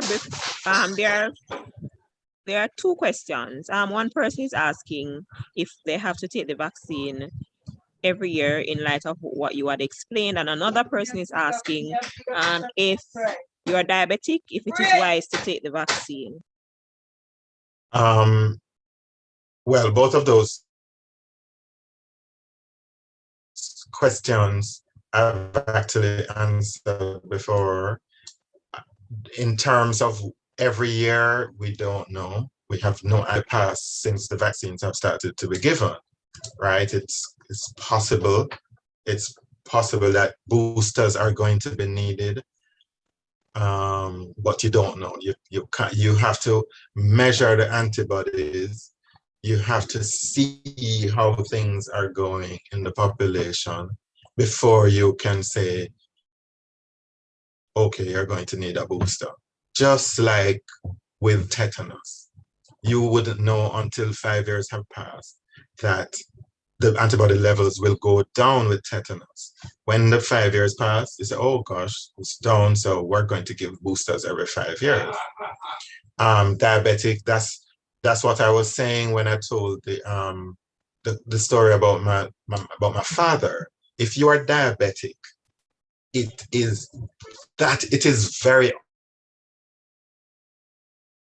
unwise not to take the vaccine, because COVID is most dangerous in people who are diabetic, right?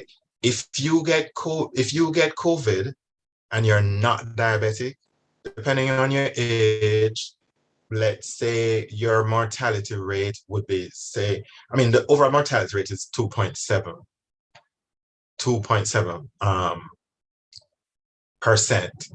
right, in Jamaica at the moment. Case fatality rate. If you're diabetic, it is way more than that. You're talking about maybe closer to 15%. So if you have a vaccine, and that is why I rushed my father to get his vaccine, because he's diabetic. Yes, Sashnik.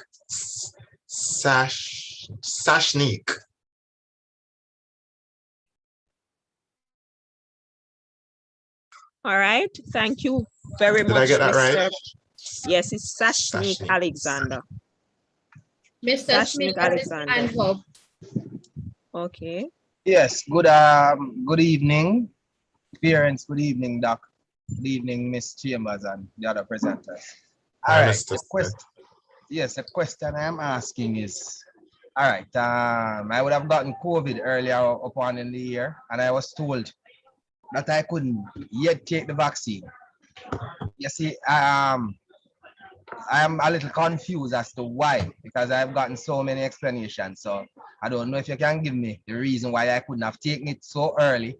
And the other part of the question is, when should I? Because it would have been February. So that bit of time would have elapsed. All right. When should I take it? And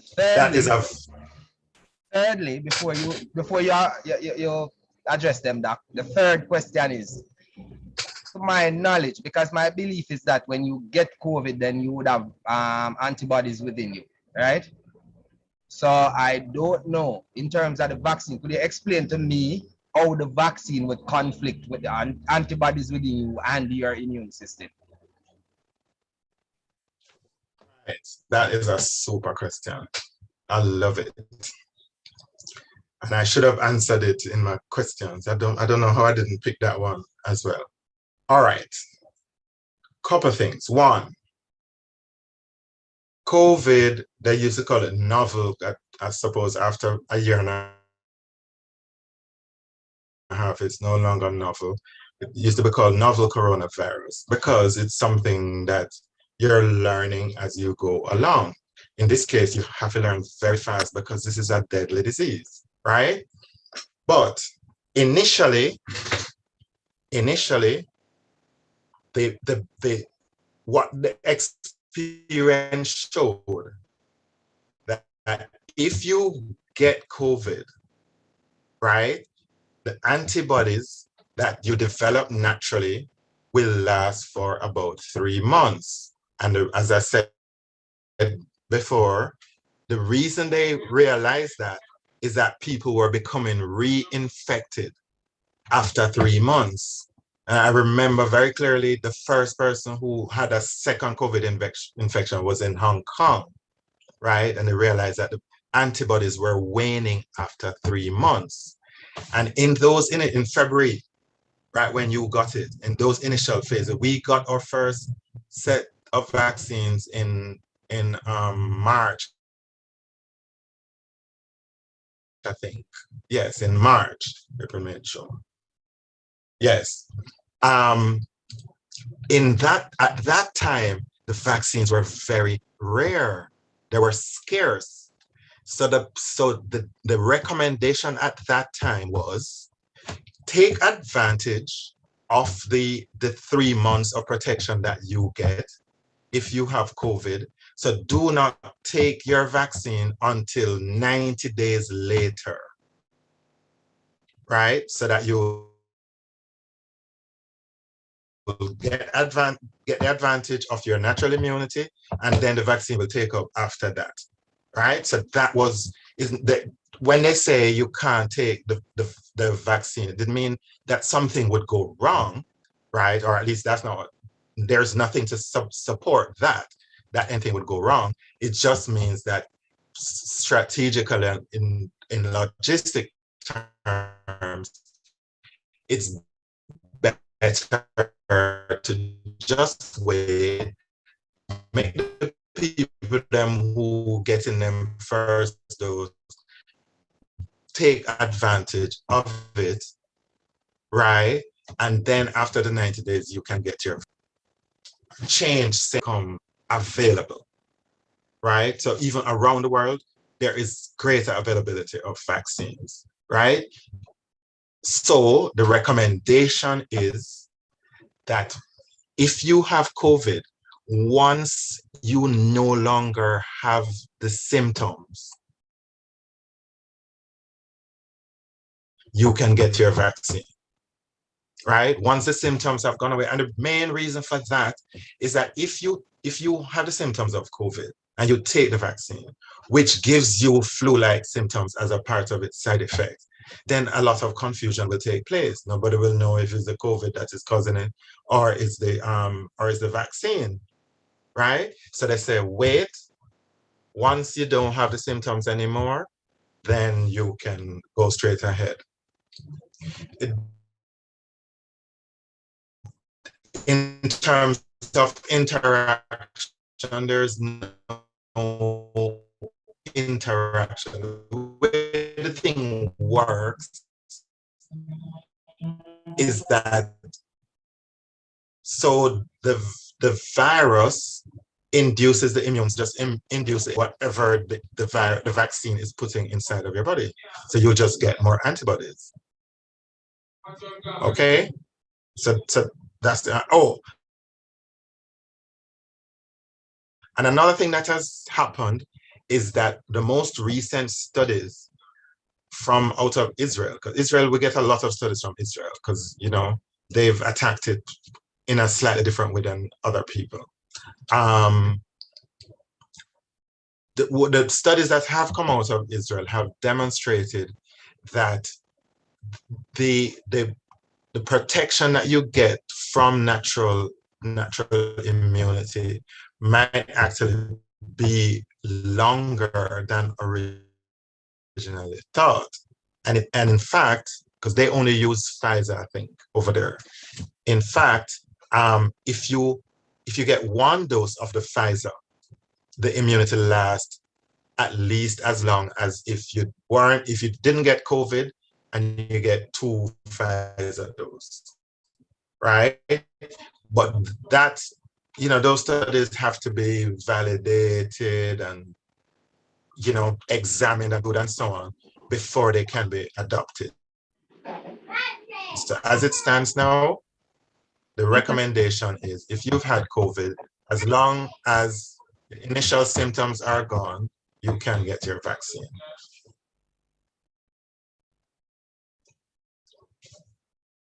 Okay, sir, we have more questions. Really? Yes, we do. I'm going to go on YouTube. YouTube is asking, give me 1 second, please. YouTube is asking, if I'm on a blood thinner, can I take the vaccine?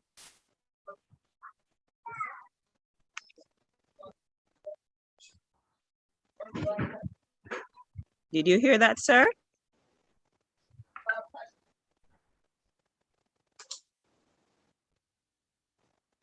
The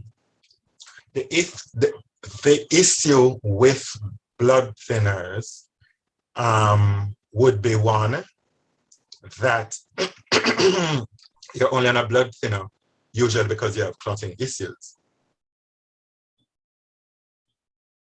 right? So, you know, it would be best to choose the Pfizer instead of the Moderna or the Johnson & Johnson, right? But the second issue is that when you're on a blood thinner, you get an injection, then whatever the injection, doesn't have to be a vaccine, not at all. But because we're so afraid of everything is an issue, then when you get injected, you should expect it to bleed a lot more than, you know, if you weren't on a blood thinner. And the bleeding might be actually under the skin. And so you develop a huge blotch there. So they have to be very, very careful when they give you the vaccine to really compress it for long and hard so that the bleeding stops, right? So you can get your vaccine, people are getting their vaccines, but those are the things that you have to be mindful of. Two variants to circulate the different flyers on these colleges platforms. So he did this one. So just in case you want, I know the market in the market, all 3 campuses. All right, somebody's mic is unmuted. All right, one more question, sir. Somebody's asking, can another YouTube one, you're saying? Yes, another YouTube. I think the word is ivermectin cure COVID? Ivermectin. Yes, ivermectin. All right. So this is a very topical issue that is coming up. There have been a few studies that have demonstrated very, very good results with ivermectin, right? Reduction of hospitalization by 87% and so on, right? And there was a study that came out in October that came from Egypt. And that was the biggest study that had come out. And that study demonstrated very, very good results with ivermectin. So as a result of that, a lot of people started saying, you know, we should introduce, in India, when they were having their thing, they started giving everybody ivermectin. They've introduced it as a part of their normal treatment protocol, etc. Subsequently, they have come to realize that study, the Egyptian study, all the other studies, okay, because of how the pandemic is going, the studies are actually coming out much earlier than before, so people don't get a chance to what we call peer review them, right? So that study, when it came to be peer reviewed, I think maybe in May or so, or June, they realized that it was a very flawed study, right? So what people were using to recommend ivermectin, that particular one was flawed. Then I have seen a couple bigger ones from Brazil, maybe not Brazil, yeah, from Brazil and from a few other South American countries, which have shown that ivermectin does not make a difference. So the answer is right right now, I'm not sure. Right. I have not given ivermectin to anybody who I've treated. I have seen patients who've received it. I have seen patients who have not received it and have lived. The studies are not definitive as yet. So that's the answer. Thank you very, very much, sir.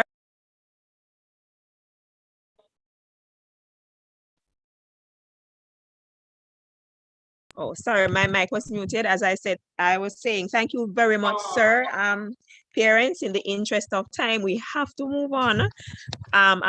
Us teachers, we have been at it since 9 o'clock this morning, and I know we are tired.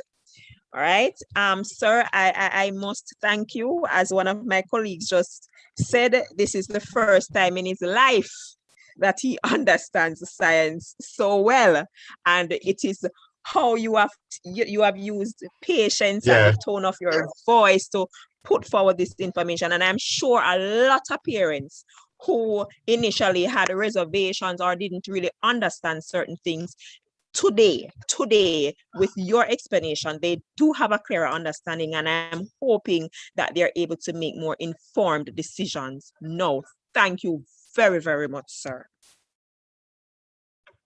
You're welcome very much. I'm very, very pleased to be useful.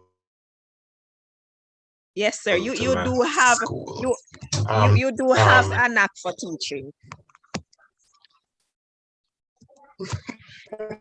You would be a good educator. Well, I do it every day. All the doctors who I work.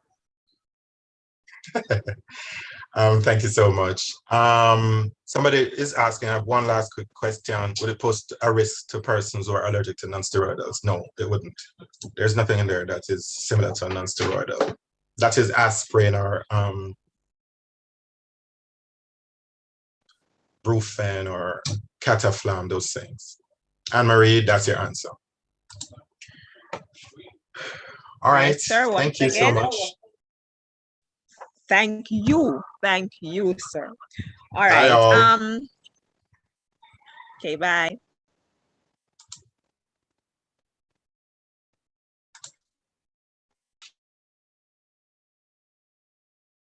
All right, in the interest of time, parents, I'm quickly going to make my address, and then I will hand over to Mrs. McDermott. I am just going to do a rundown of the students' performance in the end of your exam. I'm going to quickly share my screen again.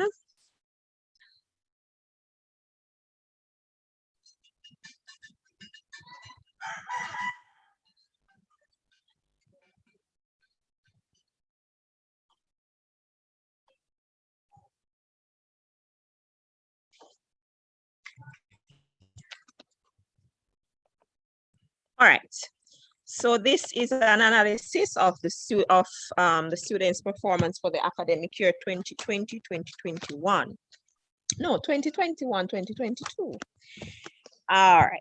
So I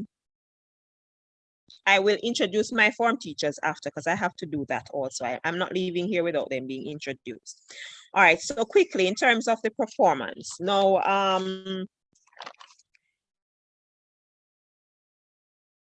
we have at the fourth form level a cohort of 234 students, 104 male, 130 females.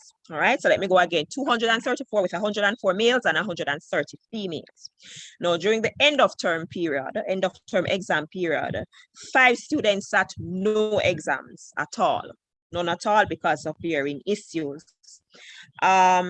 So that would leave 229 who would have done some amount of exam. Out of that 229, we have 14 students who sat 4 subjects or less. And we're talking about students who are doing 18 and 17 subjects. We understand that students had certain issues, etc. There are students who had medical certificates and so presented.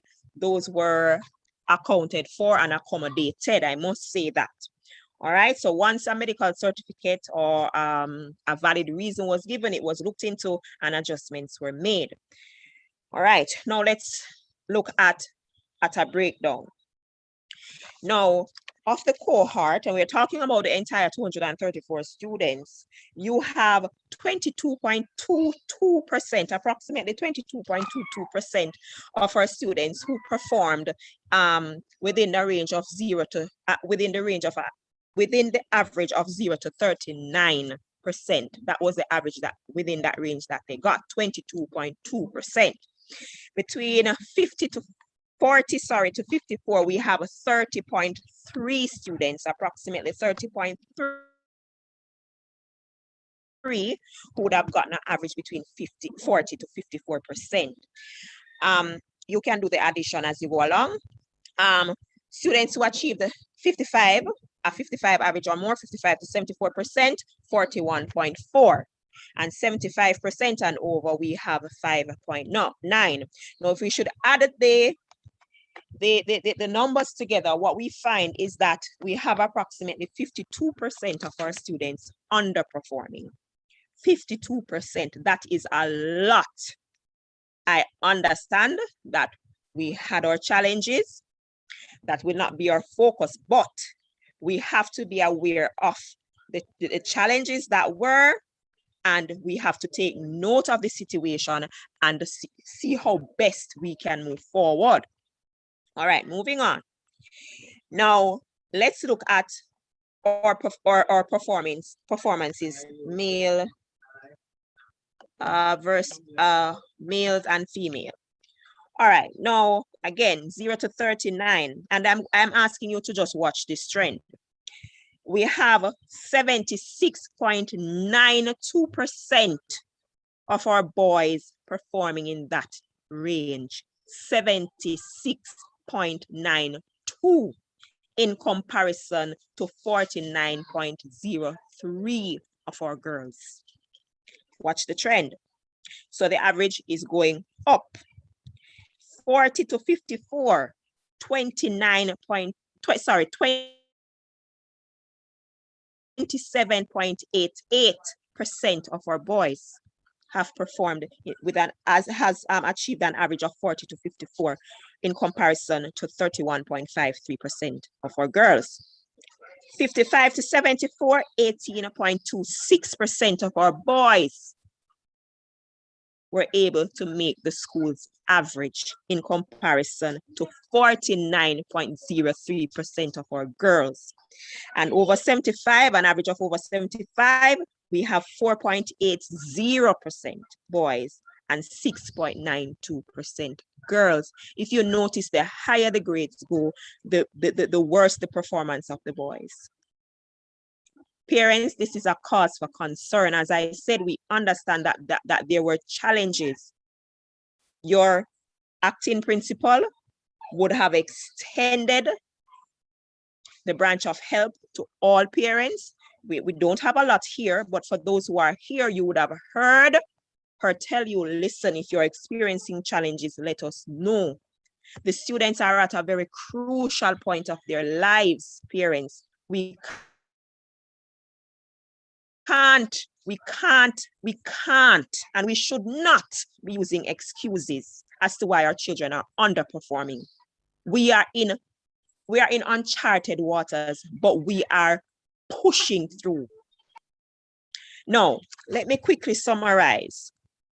As I said, I know that there are varying circumstances, but it's a new school term. We are aware of these challenges. We should have put measures in place to fix some of these challenges so that we can have our children performing better. So as previously stated, cumulatively, we have 76.92% of our boys performing below the school's average in comparison to 62.30% of our girls. We're not saying that it is okay to have 62.30% percentage for the girls. We're not saying that. Overall, we shouldn't even be having any. We should be having 0% percentage of our students performing below the school's average. Because when you look at, for example, I think they would have been what, GSAT? Were they GSAT students or PEP?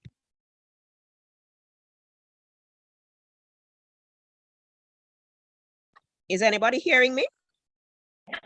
GSAT students. GSAT. GSAT, right. And they would have come to Marbella High School with averages of 90s and 80s. They would have come here with averages of 90s and 80s. Again, parents, we understand. We understand a lot of the situation, right? The performances were poor, but we are going to move forward now and we are going to improve these performances. All right, now let me do a quick class summary. Now, in terms of honor roll, we have 10 students who made the honor roll in Form 3R. And Form 3A, N and O, we have 1 student from each form. So in all, we have 13 students who would have made the honor roll, 13 out of a cohort of 234.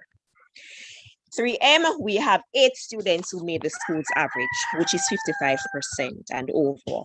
3O, 14 students. 3R, 36 students. 3A, 24 students. 3N, 16 students. And 3T, 9 students. In essence, there was no form that had no student who had made the average. We all had students in every form who made the average of 55% and over. All right, now let us acknowledge those students who made the honor roll. We have Shani Scott, who came first in the year. She had an average of 85.1. Jason Peart, 84.8. Akela Fisher, 83.0. Malachi Edmondson, 81.1. Theresa White, 80.6. Laurel Duncan, 79.6. And those students are coming from Form 3R. Now, we have also Marco Dean Downey, who is in Form 3N, and he achieved an average of 77.6. And this morning, Mrs. McDermott dubbed him the most improved student of the year. We have Norrie Graham, 77.3, Carl Christopher, 77.1, Jaheim Golding, 76.1, again, 3R. We have from 3A, Denisha Taylor, 75.7, Kevina Brown, 3O, 75.7, and Shanna G. Blake, 3R, 75.7. Parents, again, we are not focusing on what was. We are going to move forward. And so in the same breath, I don't know how to navigate this thing. Where the students, where the areas are weak, especially when they move into the 4th form, when they move into classes in 4th form, I want you to pay attention to them. And where you find that they're having challenges, I'm encouraging you. The Marbella High School has, Mrs. Beckford Coley, could you help me in projecting the thingy on the screen? Let me stop sharing my screen, please. The school is offering an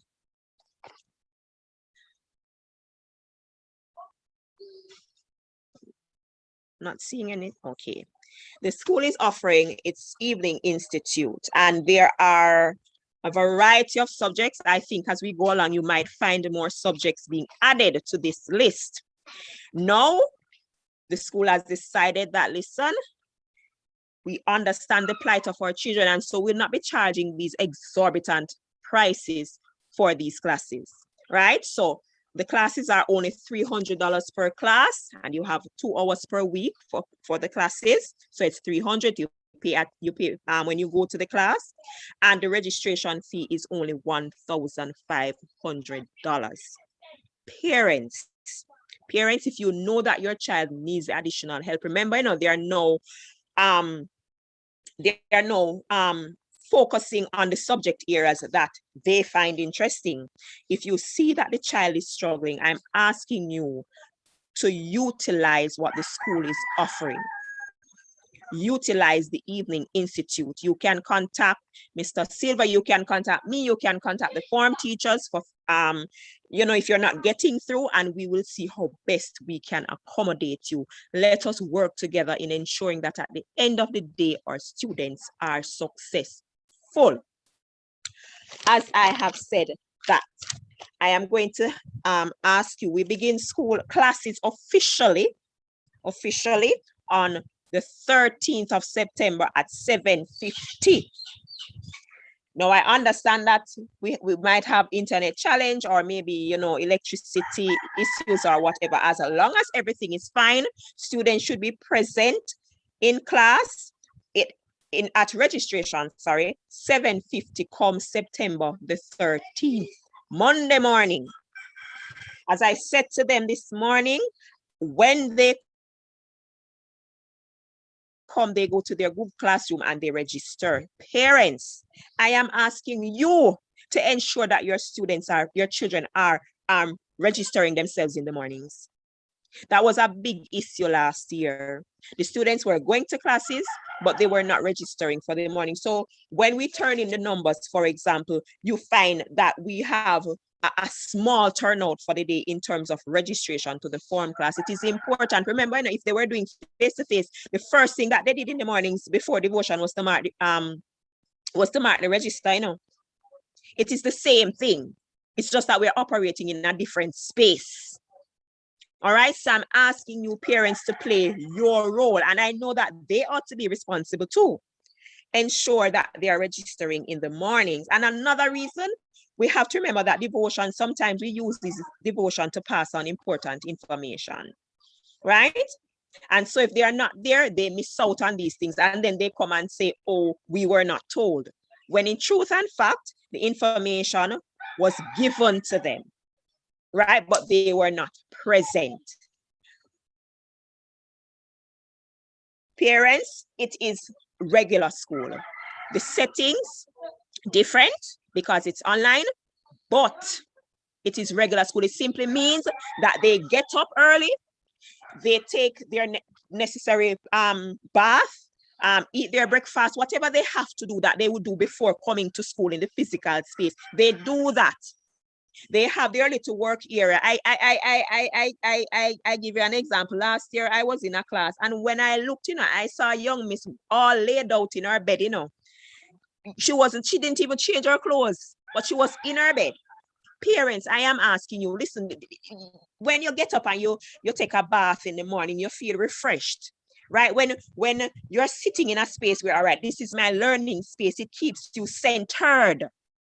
I am asking you to insist that they operate as if they were coming or going to the physical space. All right, so again, parents, I'm imploring you, ensure that the students are ready for school in the mornings. Ensure that they are properly groomed. So the here is home. What if the teacher should call on them to open their cameras?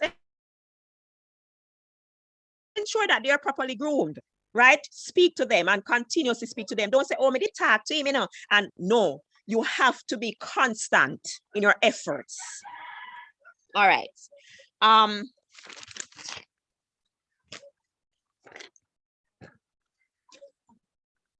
Textbooks. I am hoping that because the parents were responsible for going for those textbooks, I'm hoping that everyone was able to get the matter sorted out. But if not, Miss McDermott, okay, I'm sorry. If not, you can collect the rental books tomorrow between the hours of 10 to 2 p.m. So 10 a.m. to 2 p.m., you can collect the rental books tomorrow. If you were not able to do so, please utilize tomorrow to get that done.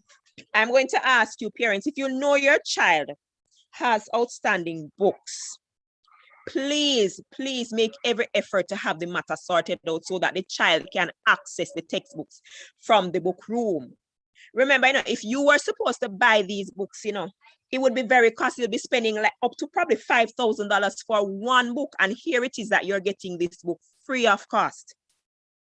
The students, they need these books, and especially now when it's online, you don't have that teacher-student relationship that we normally have. We do try, but the students, they have to be more self-reliant. So I'm encouraging you, parents, please, if you know that you're having issues with the book room, please have the matter sorted out. You can reach out to Mr. Gray.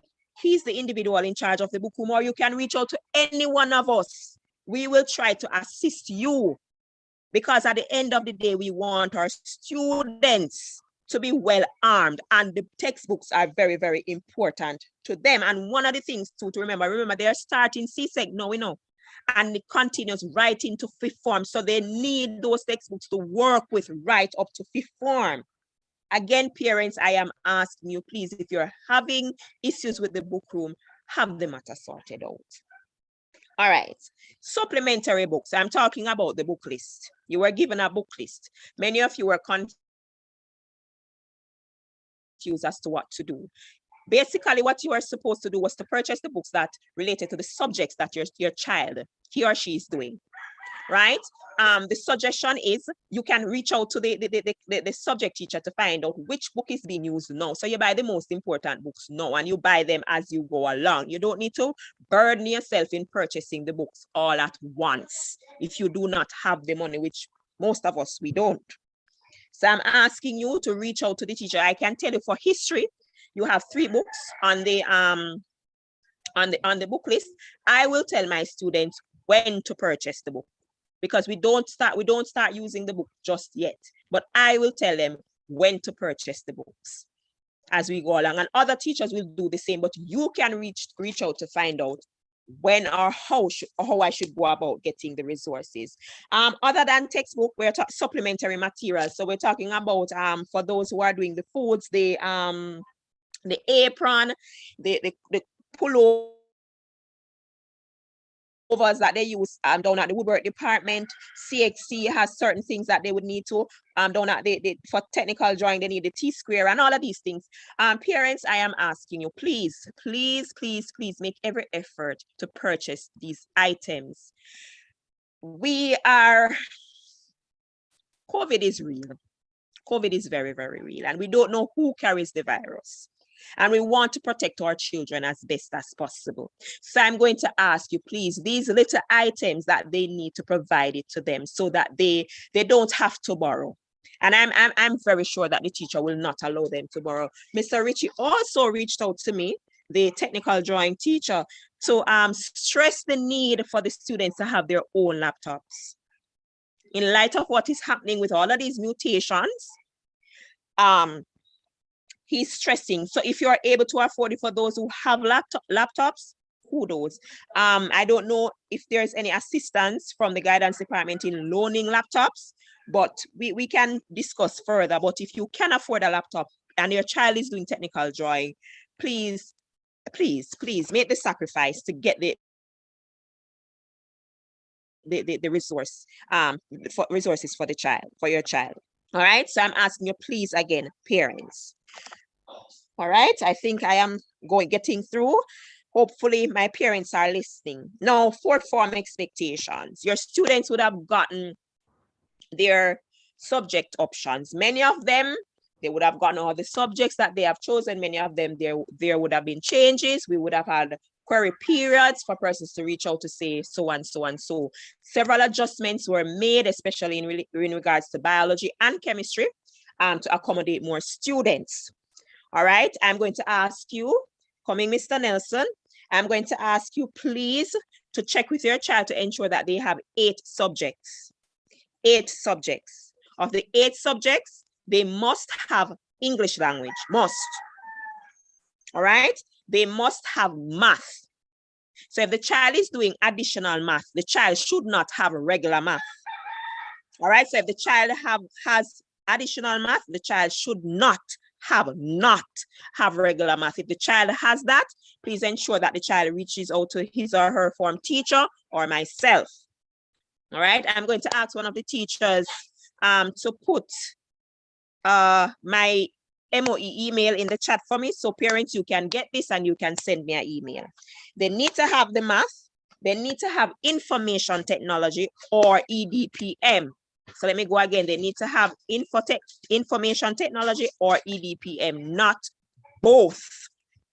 They need to have one, and they must have a practical subject. So please, I'm asking you to look through with your children and ensure that everything is in order. As I pointed out before, your students have moved on to CSEC, and so they'll be using the CSEC syllabus. All right, they'll be using the CSEC syllabus. I am encouraging you to encourage them to go on this website. I am typing it in the chat. Somebody, could you please type this also in YouTube, please, so that they can have it? So go to the csec-store.com where they can download the syllabus. Some teachers will be providing them. I can tell you for the history that I have already placed mine in the classroom, in their classroom. Some teachers will, some won't, but you don't have to buy the syllabus. It's free online. All right, it is free online. Do not let them tell you that, oh, Miss didn't give me this. The teacher doesn't have to give them the syllabus. They can go out there and get the syllabus for themselves. And remember, with the syllabi, they're able to follow the curriculum and they're able to read ahead. So encourage them to have these downloaded. When it comes to assignments, parents, I'm asking you, I know you're busy and I know you, oh, they are big, but still they need guidance. Assignments are very, very important at this time. Very, very important. Remember, this is CSEC. Most of the assignments that will be given, they are past paper based. And remember, the more you practice, the better you get at it. So they need to be doing these assignments and not just doing the assignments, but uploading the assignments. Because quite too often, and my teachers can attest to it, you see turned in and there is nothing there, absolutely nothing there. And when you point it out to the student, nothing, no response, nothing. So yes, the assignment can be done, but it should be turned in. It's important to turn in the information, to upload the information and click turn in, not just to click it and leave it there. All right, so parents, I'm asking you please to encourage your students to be doing their assignments, to go to registration, to participate in devotions, which are very, very, very, very, very important. All right, Mr. Nelson, go ahead with your question quickly, please, sir. Thank you very much for allowing me to ask this question. Afternoon to all the parents who are on this call. Now, you spoke about the subject technical drawing. Now, it is my understanding that for that particular course, there is a recommendation for a computer of a specific... Right, it seems as if Mr. Nelson... Are you hearing me? Hello? I'm hearing. I'm not sure if the host is still hearing me. Anyway, Please go ahead, Mr. Nelson. All right, there is a specific recommendation in terms of the computer that the child needs. Now, in most cases, by up to this point, students would have had, or parents would have made an effort to get computers into the hands of their children. And I'm seeing now where on the book list, there is a recommendation for a computer with a greater capacity. The implications of this are quite obvious in terms of us now having to consider buying another laptop to match this new specification. I'm wondering, since this is a journey that they are starting now too, along their CSEC journey, this does not necessarily mean that they will pursue the particular course at the CSEC level come their final year. I would want to know whether this is a compulsory thing. Is it that other computers can work, or is it that the school is asking us as parents to go and purchase another laptop? It's not like a book. It's a laptop we're talking about, costs a very substantial amount. So I would need some more clarity on that, if possible. All right, so good afternoon. I'm not a TD teacher, I'm Miss Thompson, but my brother did technical drawing, and I think the reason they put the specs for the laptop is because they will need to download an app or an application called AutoCAD. And that is what they will use to do their drawings and their plans. So gone are the days when they use the T-square and paper. they use AutoCAD to do all their drawings and so on. So if the laptop that you already have can facilitate that, then you should try getting that in the first part of the school term. Ask the teacher to send them the software download or whatever it is. Some of the computers that do not have that much spec, what you will find is that the AutoCAD application, it will run slow and so on. So that's the reason for the specific specifications. Yeah. Right, but I am thinking that, thanks for your response. I am thinking that the school as a whole would have thought about this and would have recognized that it is a massive requirement per se. It's not like a book, as I said, that will cost like a $5,000 or $6,000. We're talking about upwards of $100,000 for a laptop. So I am sure that the school probably would have thought about alternatives. What if, and again, this is not like, for example, it's a certainty that the child is going to be doing technical drawing. And so this is an area of specialization. And so we have to go all hands on deck to make sure that this laptop is purchased. Is there an alternative? Is it that for the download, external storage may be needed, and maybe we could buy something for external storage to be used on an existing computer? Or is it just that we're looking at buying a new computer? Mr. Nelson, you are on the right track, sir. Good afternoon. This is Mrs. Ford Bryan. Yes. You are on the right track. There is absolutely no way in which we are expecting our parents to go out there and to purchase a new laptop. We know that some parents are tech savvy, and so they would go out to search for a laptop that they know would be durable and one that has sufficient memory and space, that regardless of what it is that is running on the laptop, that it will be able to carry it. Thank you very much, Ms. Thompson, for explaining clearly what the expectation of the AutoCAD is. So, Mr. Nelson, as it relates to alternative, my son had a laptop that he needed more memory. And what he did was that he requested to purchase additional memory. And so the AutoCAD app was able to be downloaded on the laptop. What we do, the teachers in that department, they will also take the device, either send the app to the students or ask the students to take their devices here, and we try and load on the app for them. Where we are seeing where it might have problems loading on, we will make the recommendation as to how much additional space they might need. And we definitely have persons around who can assist in sourcing that. So in no way are we saying that you need to purchase. You made mention that it might not necessarily be the child's area of specialization, but what we are recommending here at Morant Bay High School, though not mandatory, is that if a child is doing a subject for 2 years and you are going classes for the subject, then why wouldn't you want to sit the subject in your final year at the CSEC level? Because we are in fact putting everything out there to prepare you to sit the subject. We don't want any of our students, and so we are encouraging you, Mr. Nelson, that whatever number of subjects your child start out with, then your child complete the 2-year program with those subjects, sit it in CXC, once straight A profile, move on to the 6th form level, and then move on to whatever university your child wants to go. Thanks very much for that encouragement.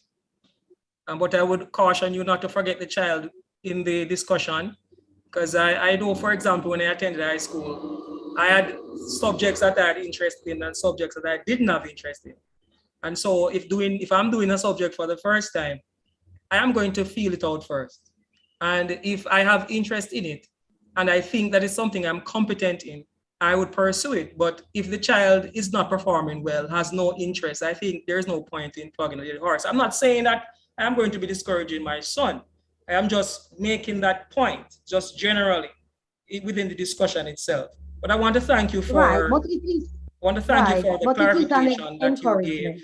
that you gave earlier in relation to the laptop, because that was something that raised a red flag for me. Right. So one more thing I would say before I leave, I don't want to take up the meeting's time too much. No, go ahead. In relation to the results, the host was going through the results and was imploring parents to, do what they have to do, remain vigilant. But I also would urge the school as an institution to look into capitalizing on some research in relation to how the students came in, what their learning styles are, and see how that would match against the pandemic. And then, of course, when they come back face to face, when we get another data set, we could look at that to see if there was any great impact in terms of the students performing genuinely, or whether or not there would have been, hindrances as a result of the pandemic. I'm sure we're assuming that the pandemic is playing a role, because not only students are dropping the ball, teachers are dropping the ball as well. And so when you consider all the variables, it is quite rational to think that multiple things have impacted the situation, but it is beneficial for all to have the data to look at after, to say this could have caused the impact that we are actually seeing now.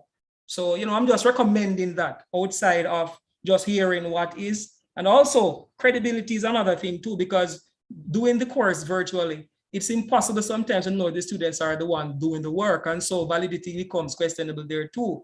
So sometimes when you're looking at the raw data and looking at the grades, it may not necessarily be a reflection of what the students are capable of or where they actually are, given the external variables like the pandemic that would be impacting the whole situation. So I would just make a recommendation as well. But thanks for your responses, and I think that I feel a lot better now in relation to my core question pertaining to the laptop.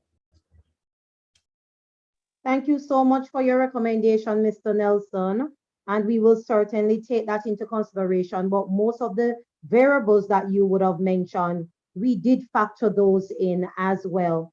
And it's not just mere speculation, because we have the data working with. There are students who we have been watching since first form, and we know that the pandemic would not have started in first form. And we have seen where these students would have been averaging a particular average. And with the onset of the pandemic, these students are in fact doing well, but their averages would have fallen tremendously. So we know that the pandemic itself, on both sides, both students and teachers, and of course, any other profession that you go in, we know that there is an impact.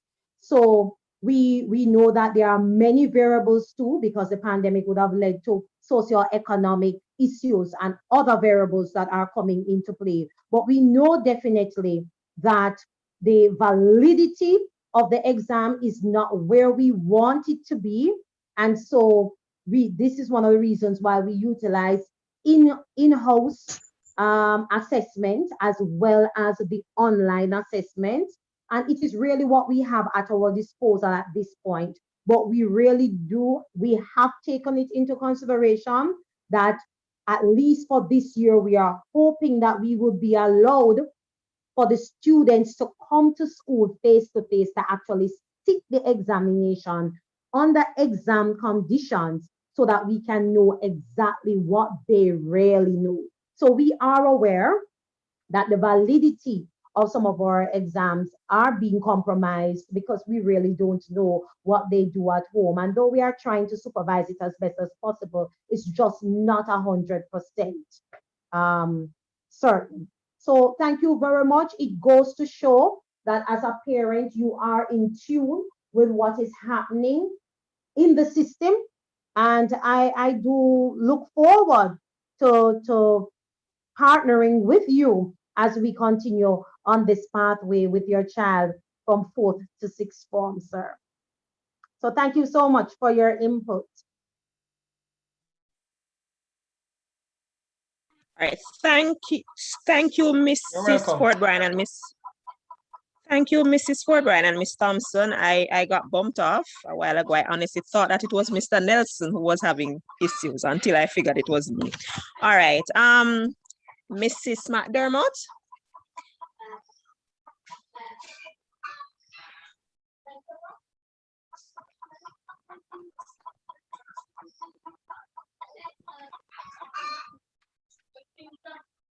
Okay, yes, I'm here. Ms. Chambers,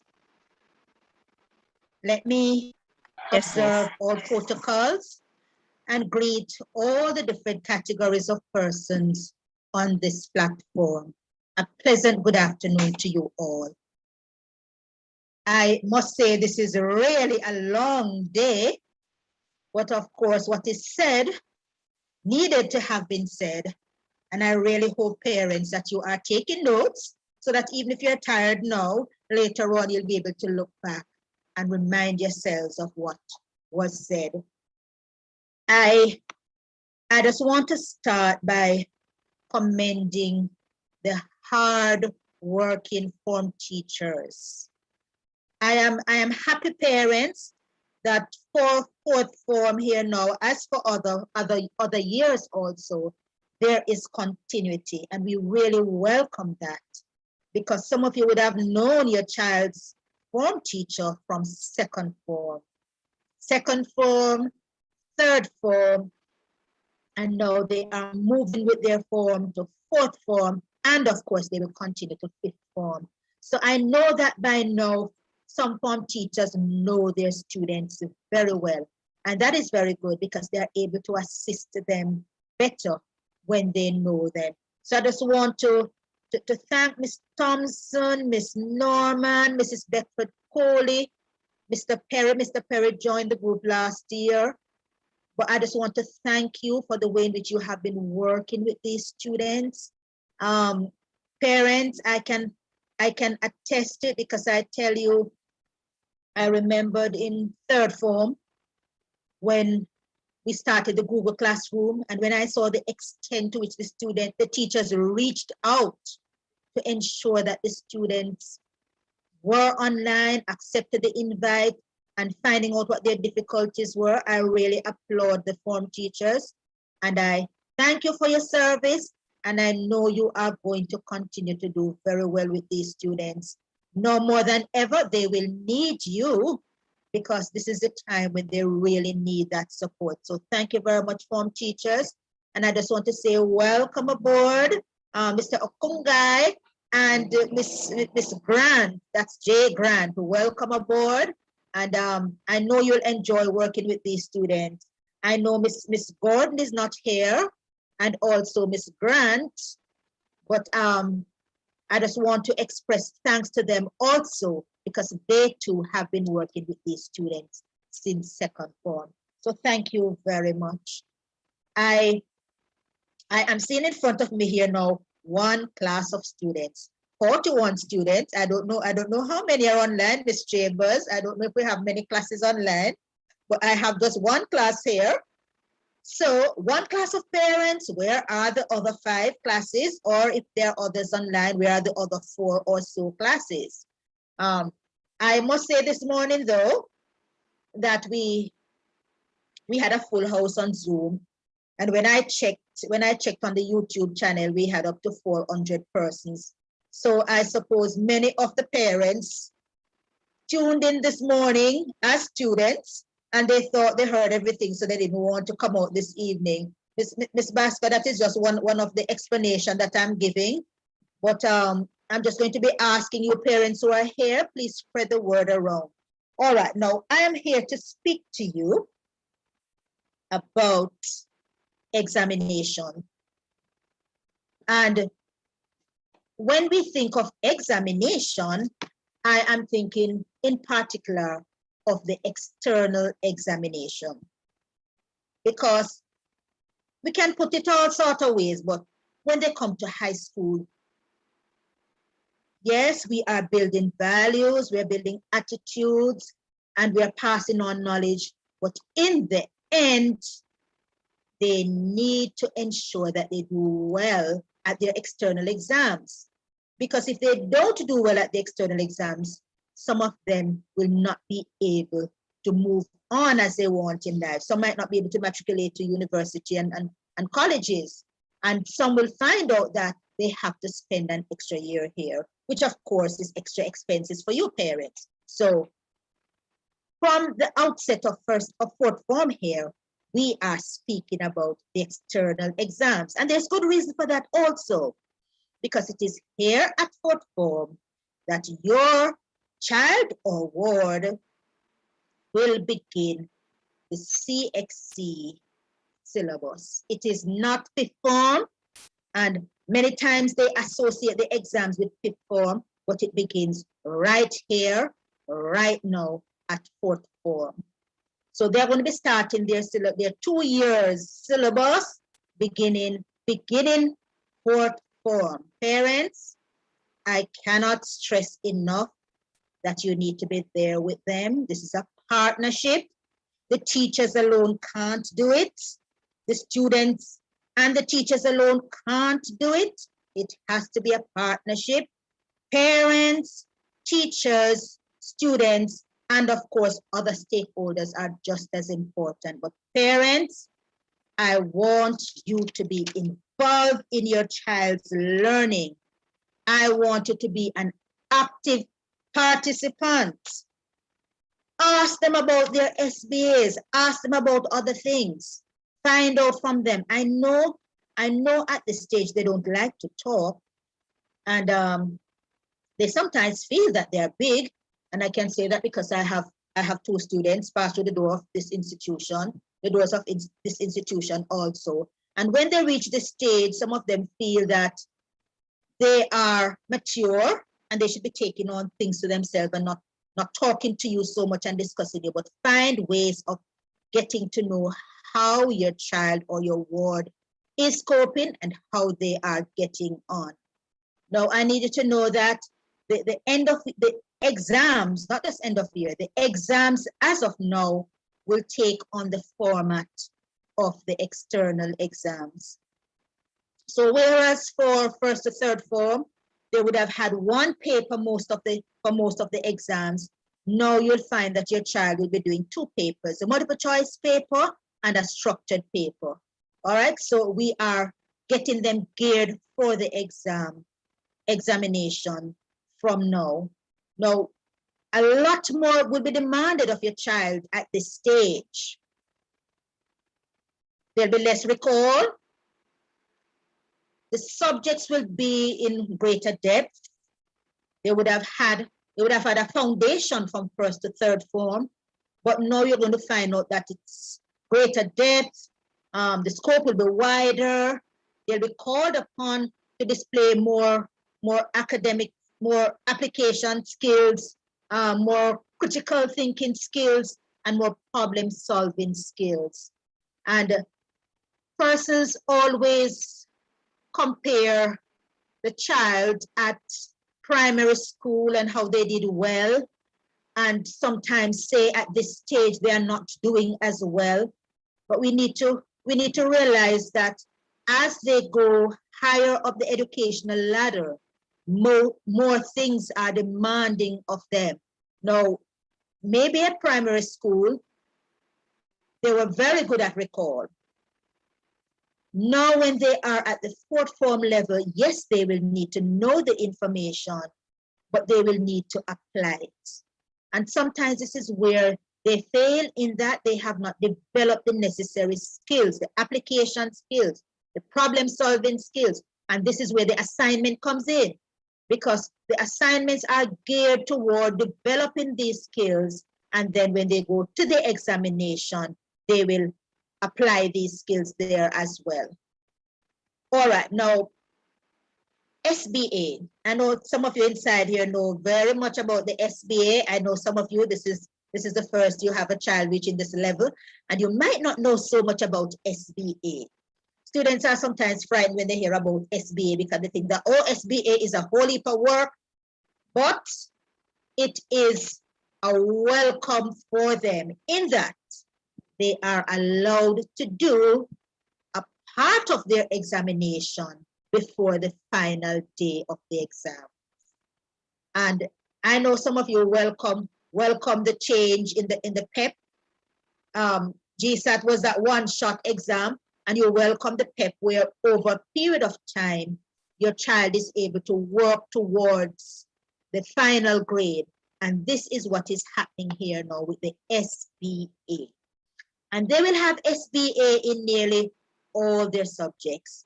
In fact, right now it is human and social bio and the languages that they are not doing SBA in. So all the other subjects, they are going to be doing SBAs.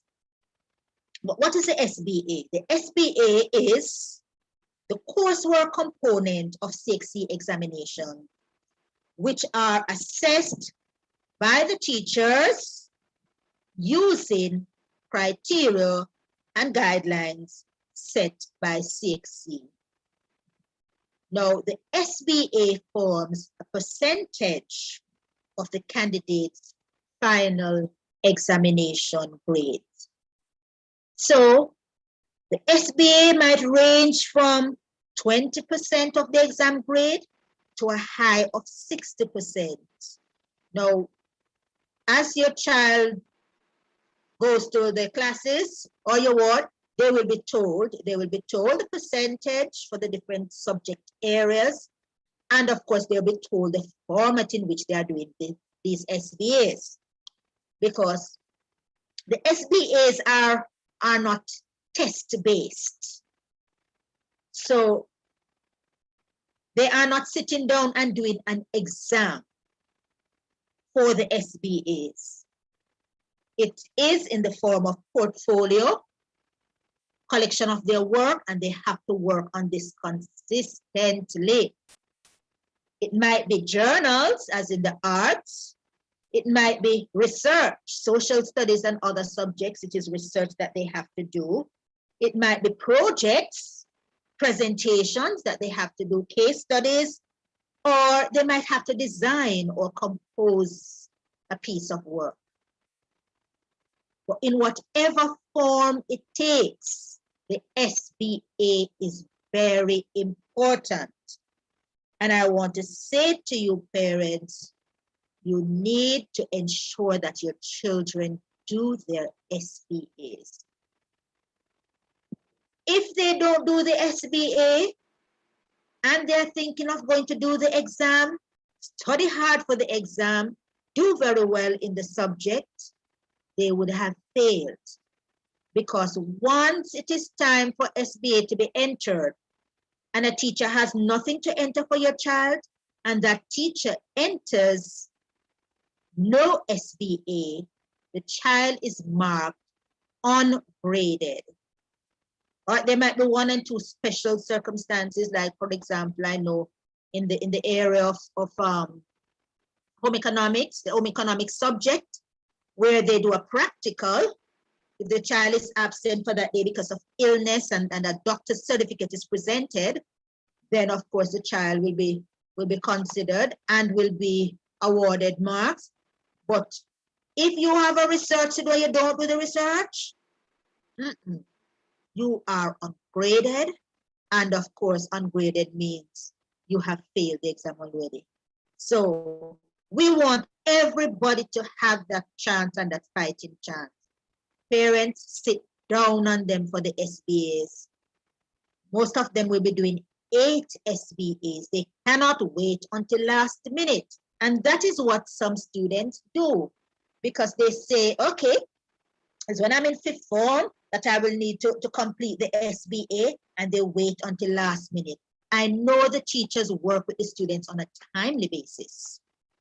And sometimes some students are able to improve their grades because they hand in their SBAs from very early, and the teacher is able to give them feedback, and they're able to improve. And that is one of the things that we would want. We'd want the students to be able to get the feedback and to improve on what they have.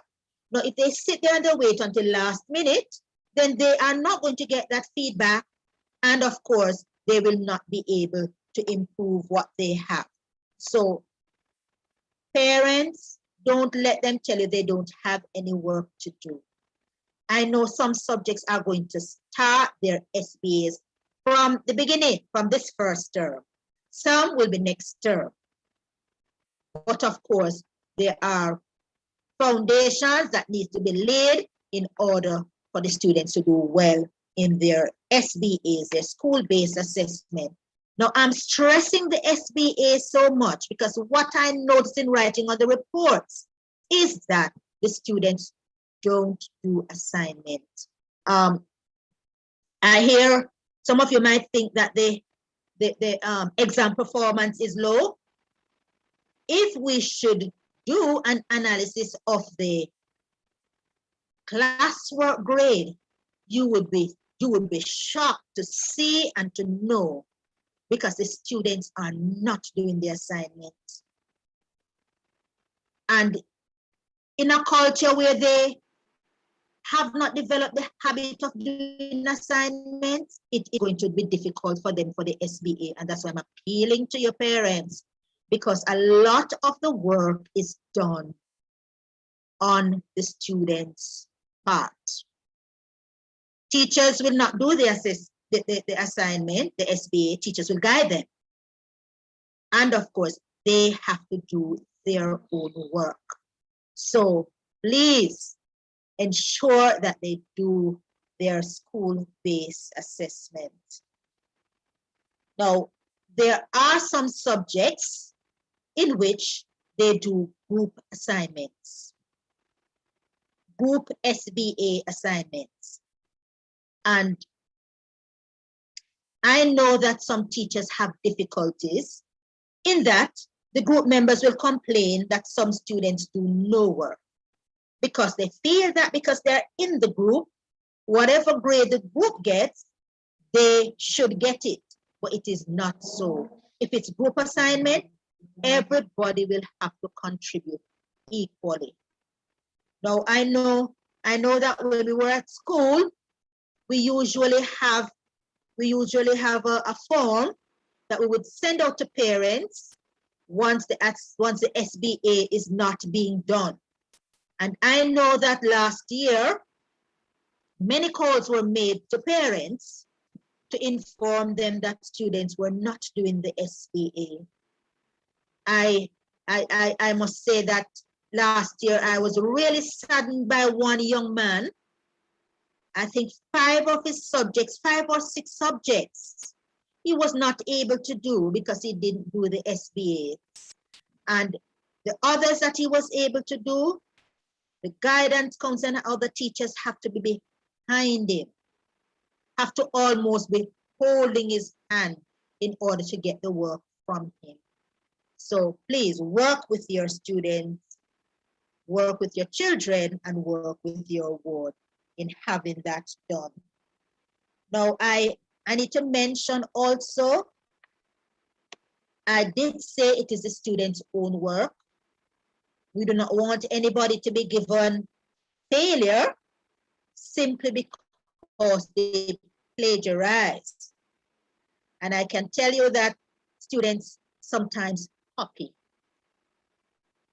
And what some of them do is to get some long time project and they copy it word for word because nobody is supposed to know that.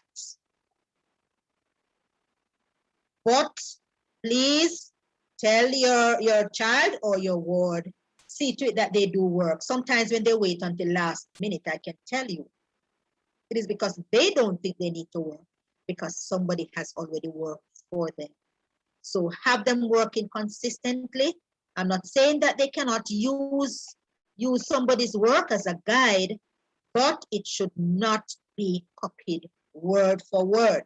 And I've had cases where students copy even the very name because they never even realized the place where the name was, and they copied the name and send in the work as theirs. Well, of course, they would change the name at the front, but they don't realize that sometimes in the body, the names are there. All right, so there is a form. It's going to be made available to you parents because there's a section for parents to sign, and there's also a section for the students to sign. It's a declaration form, because we don't want anybody to say they were not informed of plagiarism, and of course, of the fact that if you are caught, you will be getting 0.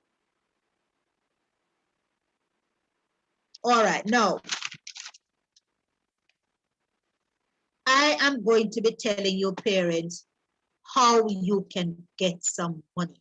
Maybe not money in your pockets, but how you can have your child to help you to save money in your pocket that you would pay for exam fees. And of course, it starts from now. What am I talking about? Subsidy, examination subsidy. Now, the government is willing to pay your child to perform. So the government will pay for students who are outside of path I'm speaking about now. The government will pay for 4 subjects. What are the subjects?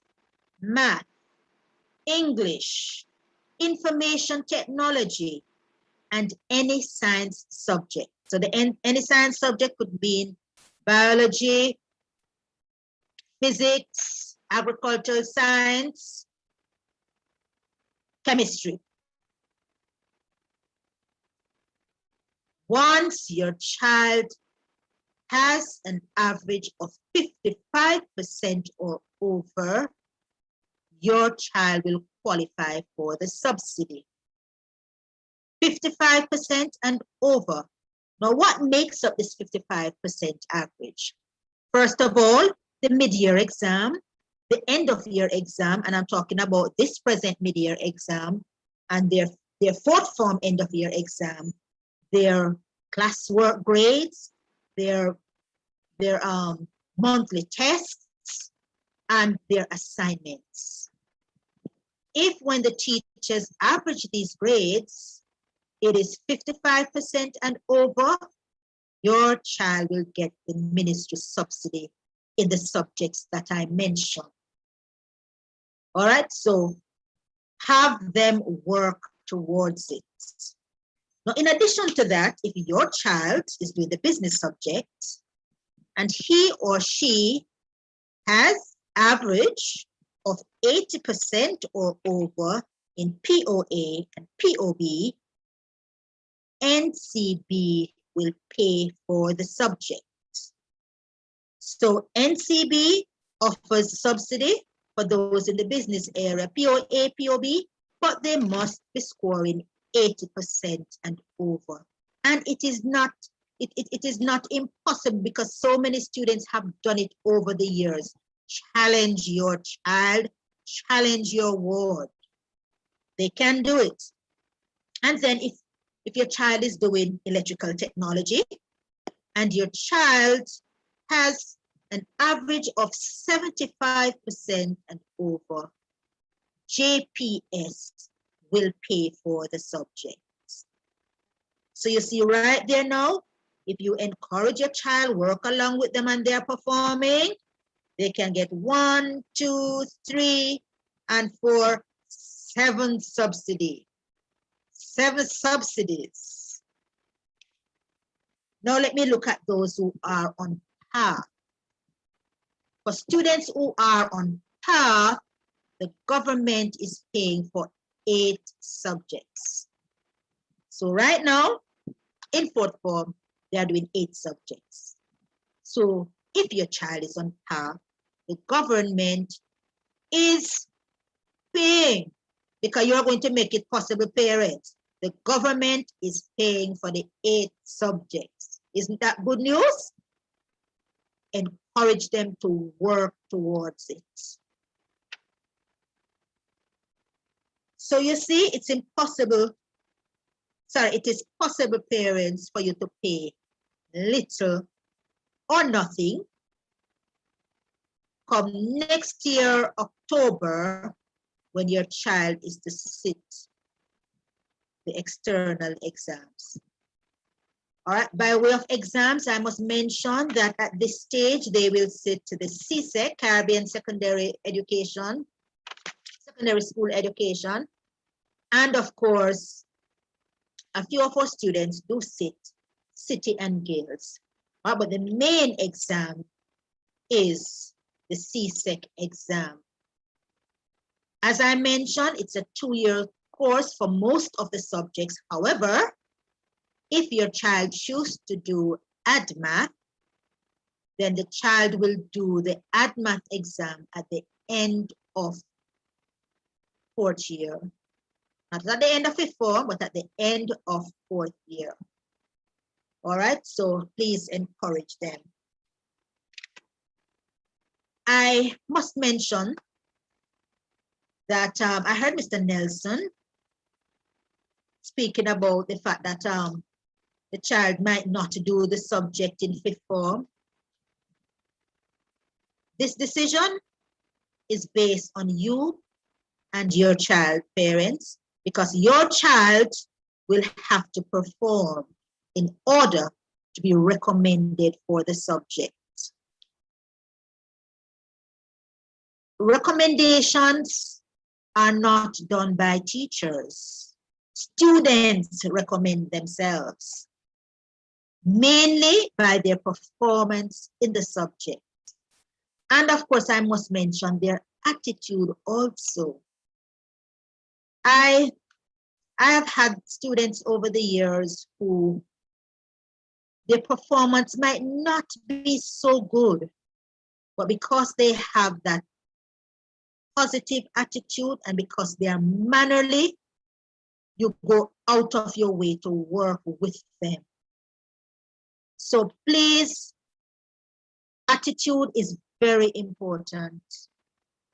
They have to be respectful, especially to the teachers that they will have to be working with so very closely. So manners is very important. Respect is very important.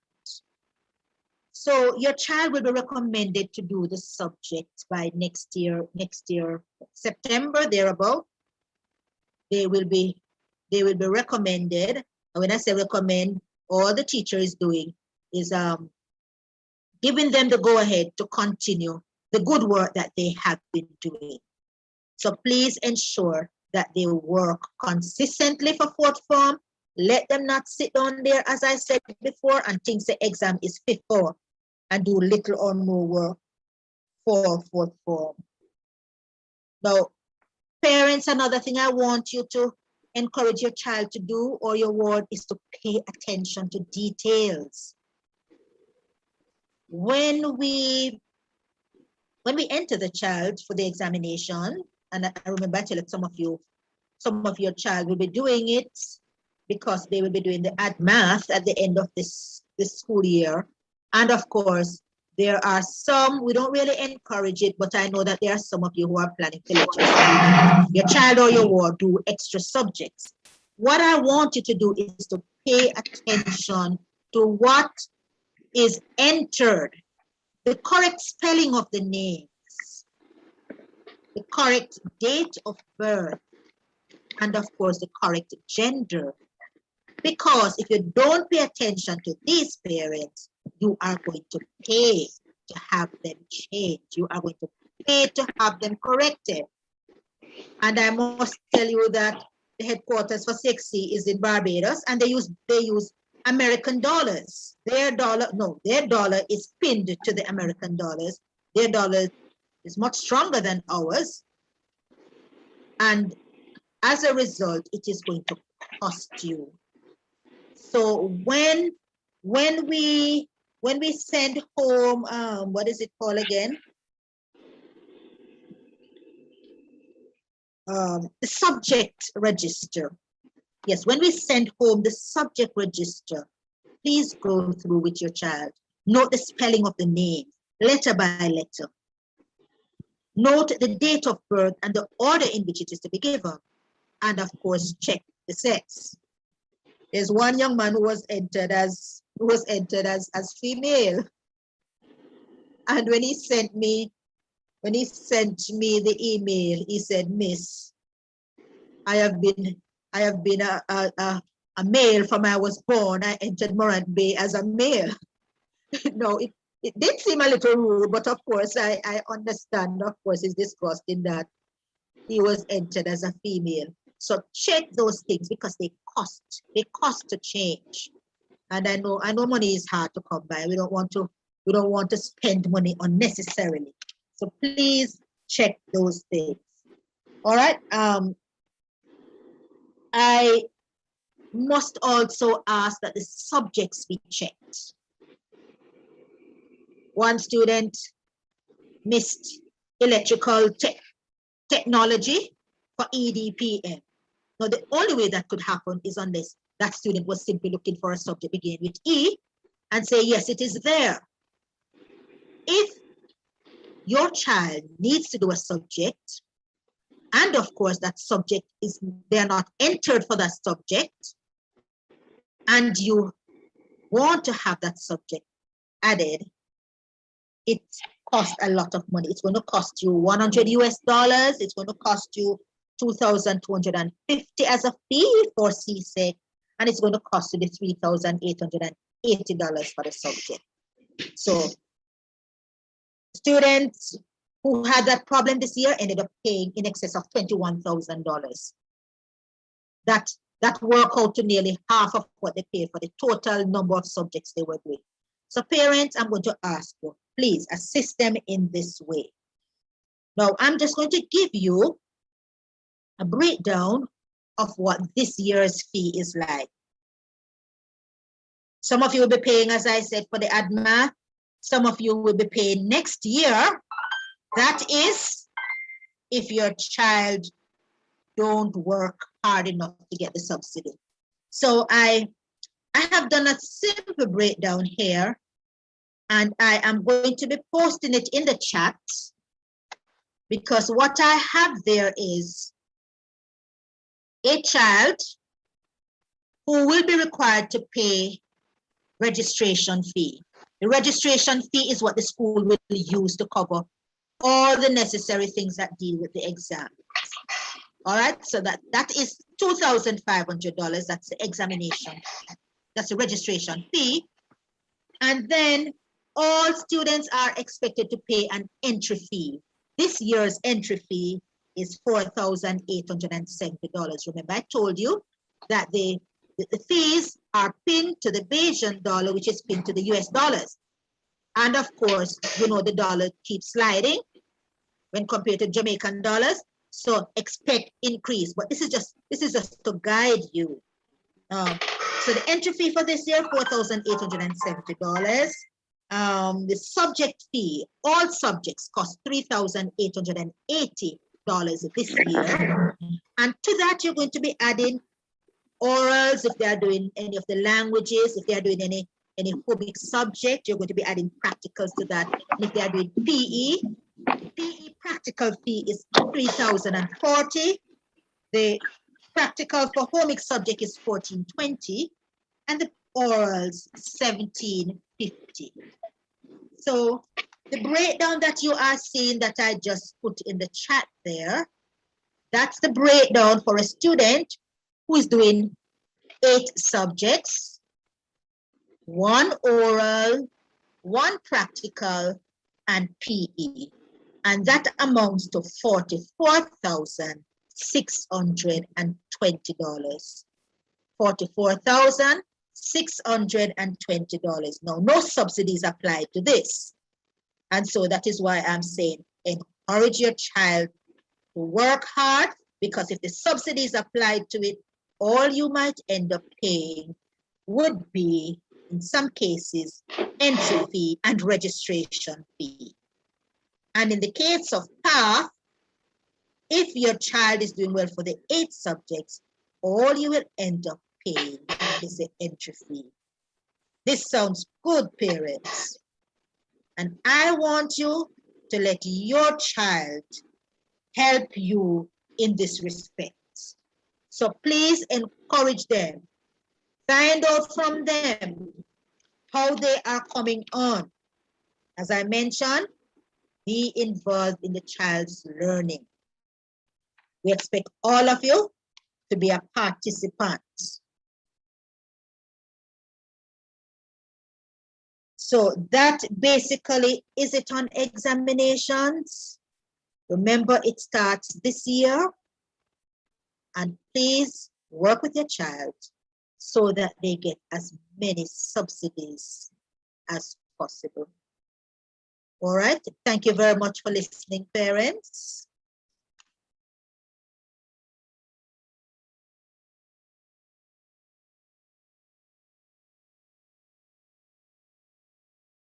Okay, thank you very, very much, Mrs. McDermott, parents. So you are now aware of what your child's fees might look like. And remember, as she said, these are the fees for this year.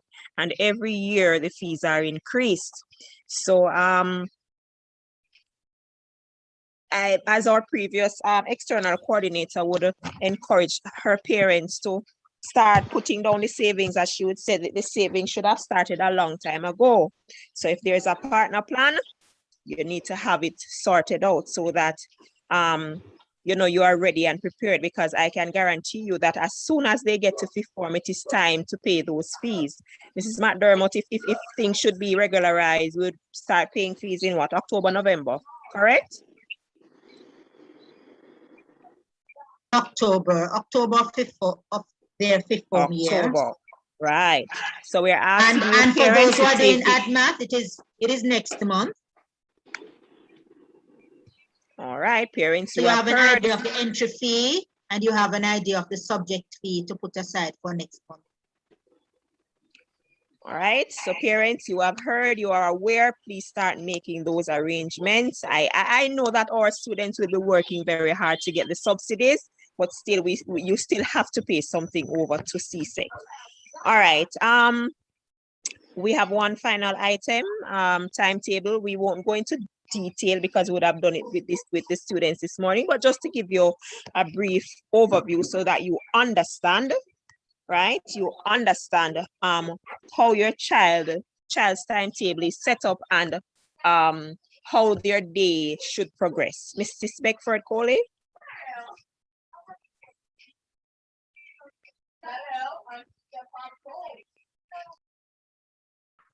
Yes, miss, I'm here. Go ahead with the timetable, miss. All right, give me a minute.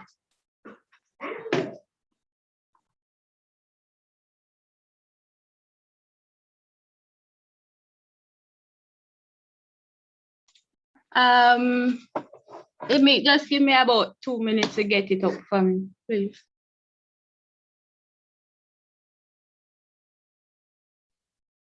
If I could be made host, I can have it up right now.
Ms. Chambers, while we await Mrs. Beckford Coley to, okay, you have, okay.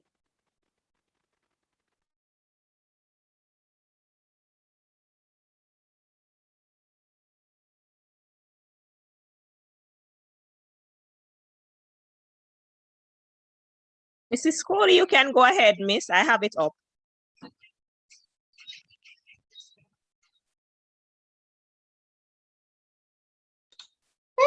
All right, so good evening again, everyone. I just walked away from the computer from sitting down for so long. Please forgive me. All right, so for the fourth form timetable, the timetable will be based on this. Please be quiet. Thank you. The timetable will be based upon the subjects that each student was allotted in their respective groups. Now, for example, Monday, the first group for them would be group 5. Now, the students would go to the list of subjects that were sent to them.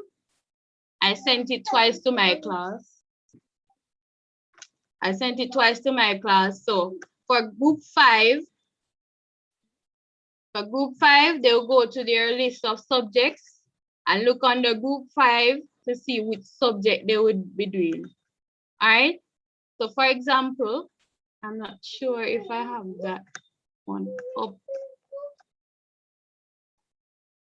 For example, for group 5, say a child will be doing business POB. So for Monday, wherever they have, for wherever they have group 5, they would have POB there. So on Monday and on Thursday, they will be having principles of business. All right. So, all right, going down for group 8 now. Suppose the child have maths in group 8. They would have maths on a Monday before lunch, and then again before lunch on a Thursday. All right. So you have to use the list of subjects that we send. I sent it to both my groups, students and parents. So you should be able to use the subjects listed there for them to complete their timetables. Any questions?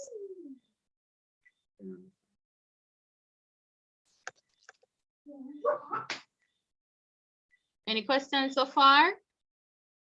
No? All right. So, and we know that group one accounts for English language. So for all group 1, where they see group 1, they all will be having English language there. All right, Ms. Chambers, I need to do any more? So they have group 1, they would have English I'm not language. getting any questions. I'm thinking that the parents are very clear. Okay. All right. All right, thank you very much, Mrs. Beckford Coley. Parents, I thank you for your patience. This has been a lengthy meeting. We are all tired. I know that many of you were at work today. I know that my teachers are tired. And so we have to thank you. Thank you for giving us a listening ear. Thank you for your questions and thank you for your suggestions. Again, we are looking forward to having an exceptional year, working with you, partnering with you, and in working towards achieving the best for our children. Parents, if there are any challenges, if you have any problems, remember you can reach out to us. My MOE email, it was placed in the chat. You can reach out to me via email and we will try to assist you as best as possible. Do have a wonderful evening. Chambers. Yes, Chambers. Miss. Yes, Miss. Yes, just before the parents go, let me just inform them that come Monday, we will be virtual and we will be virtual until there is further word from the Minister of Education or the Prime Minister. Well, please note that when we come face to face, we are going to be having a rotational approach. So 1 week, we will have upper school coming face to face. The following week, we will have lower school coming face to face. So please bear that in mind. You will hear more when the time comes for us to come for face to face. All right. And regards to invitations, the students should be receiving their invitations soon, very, very soon.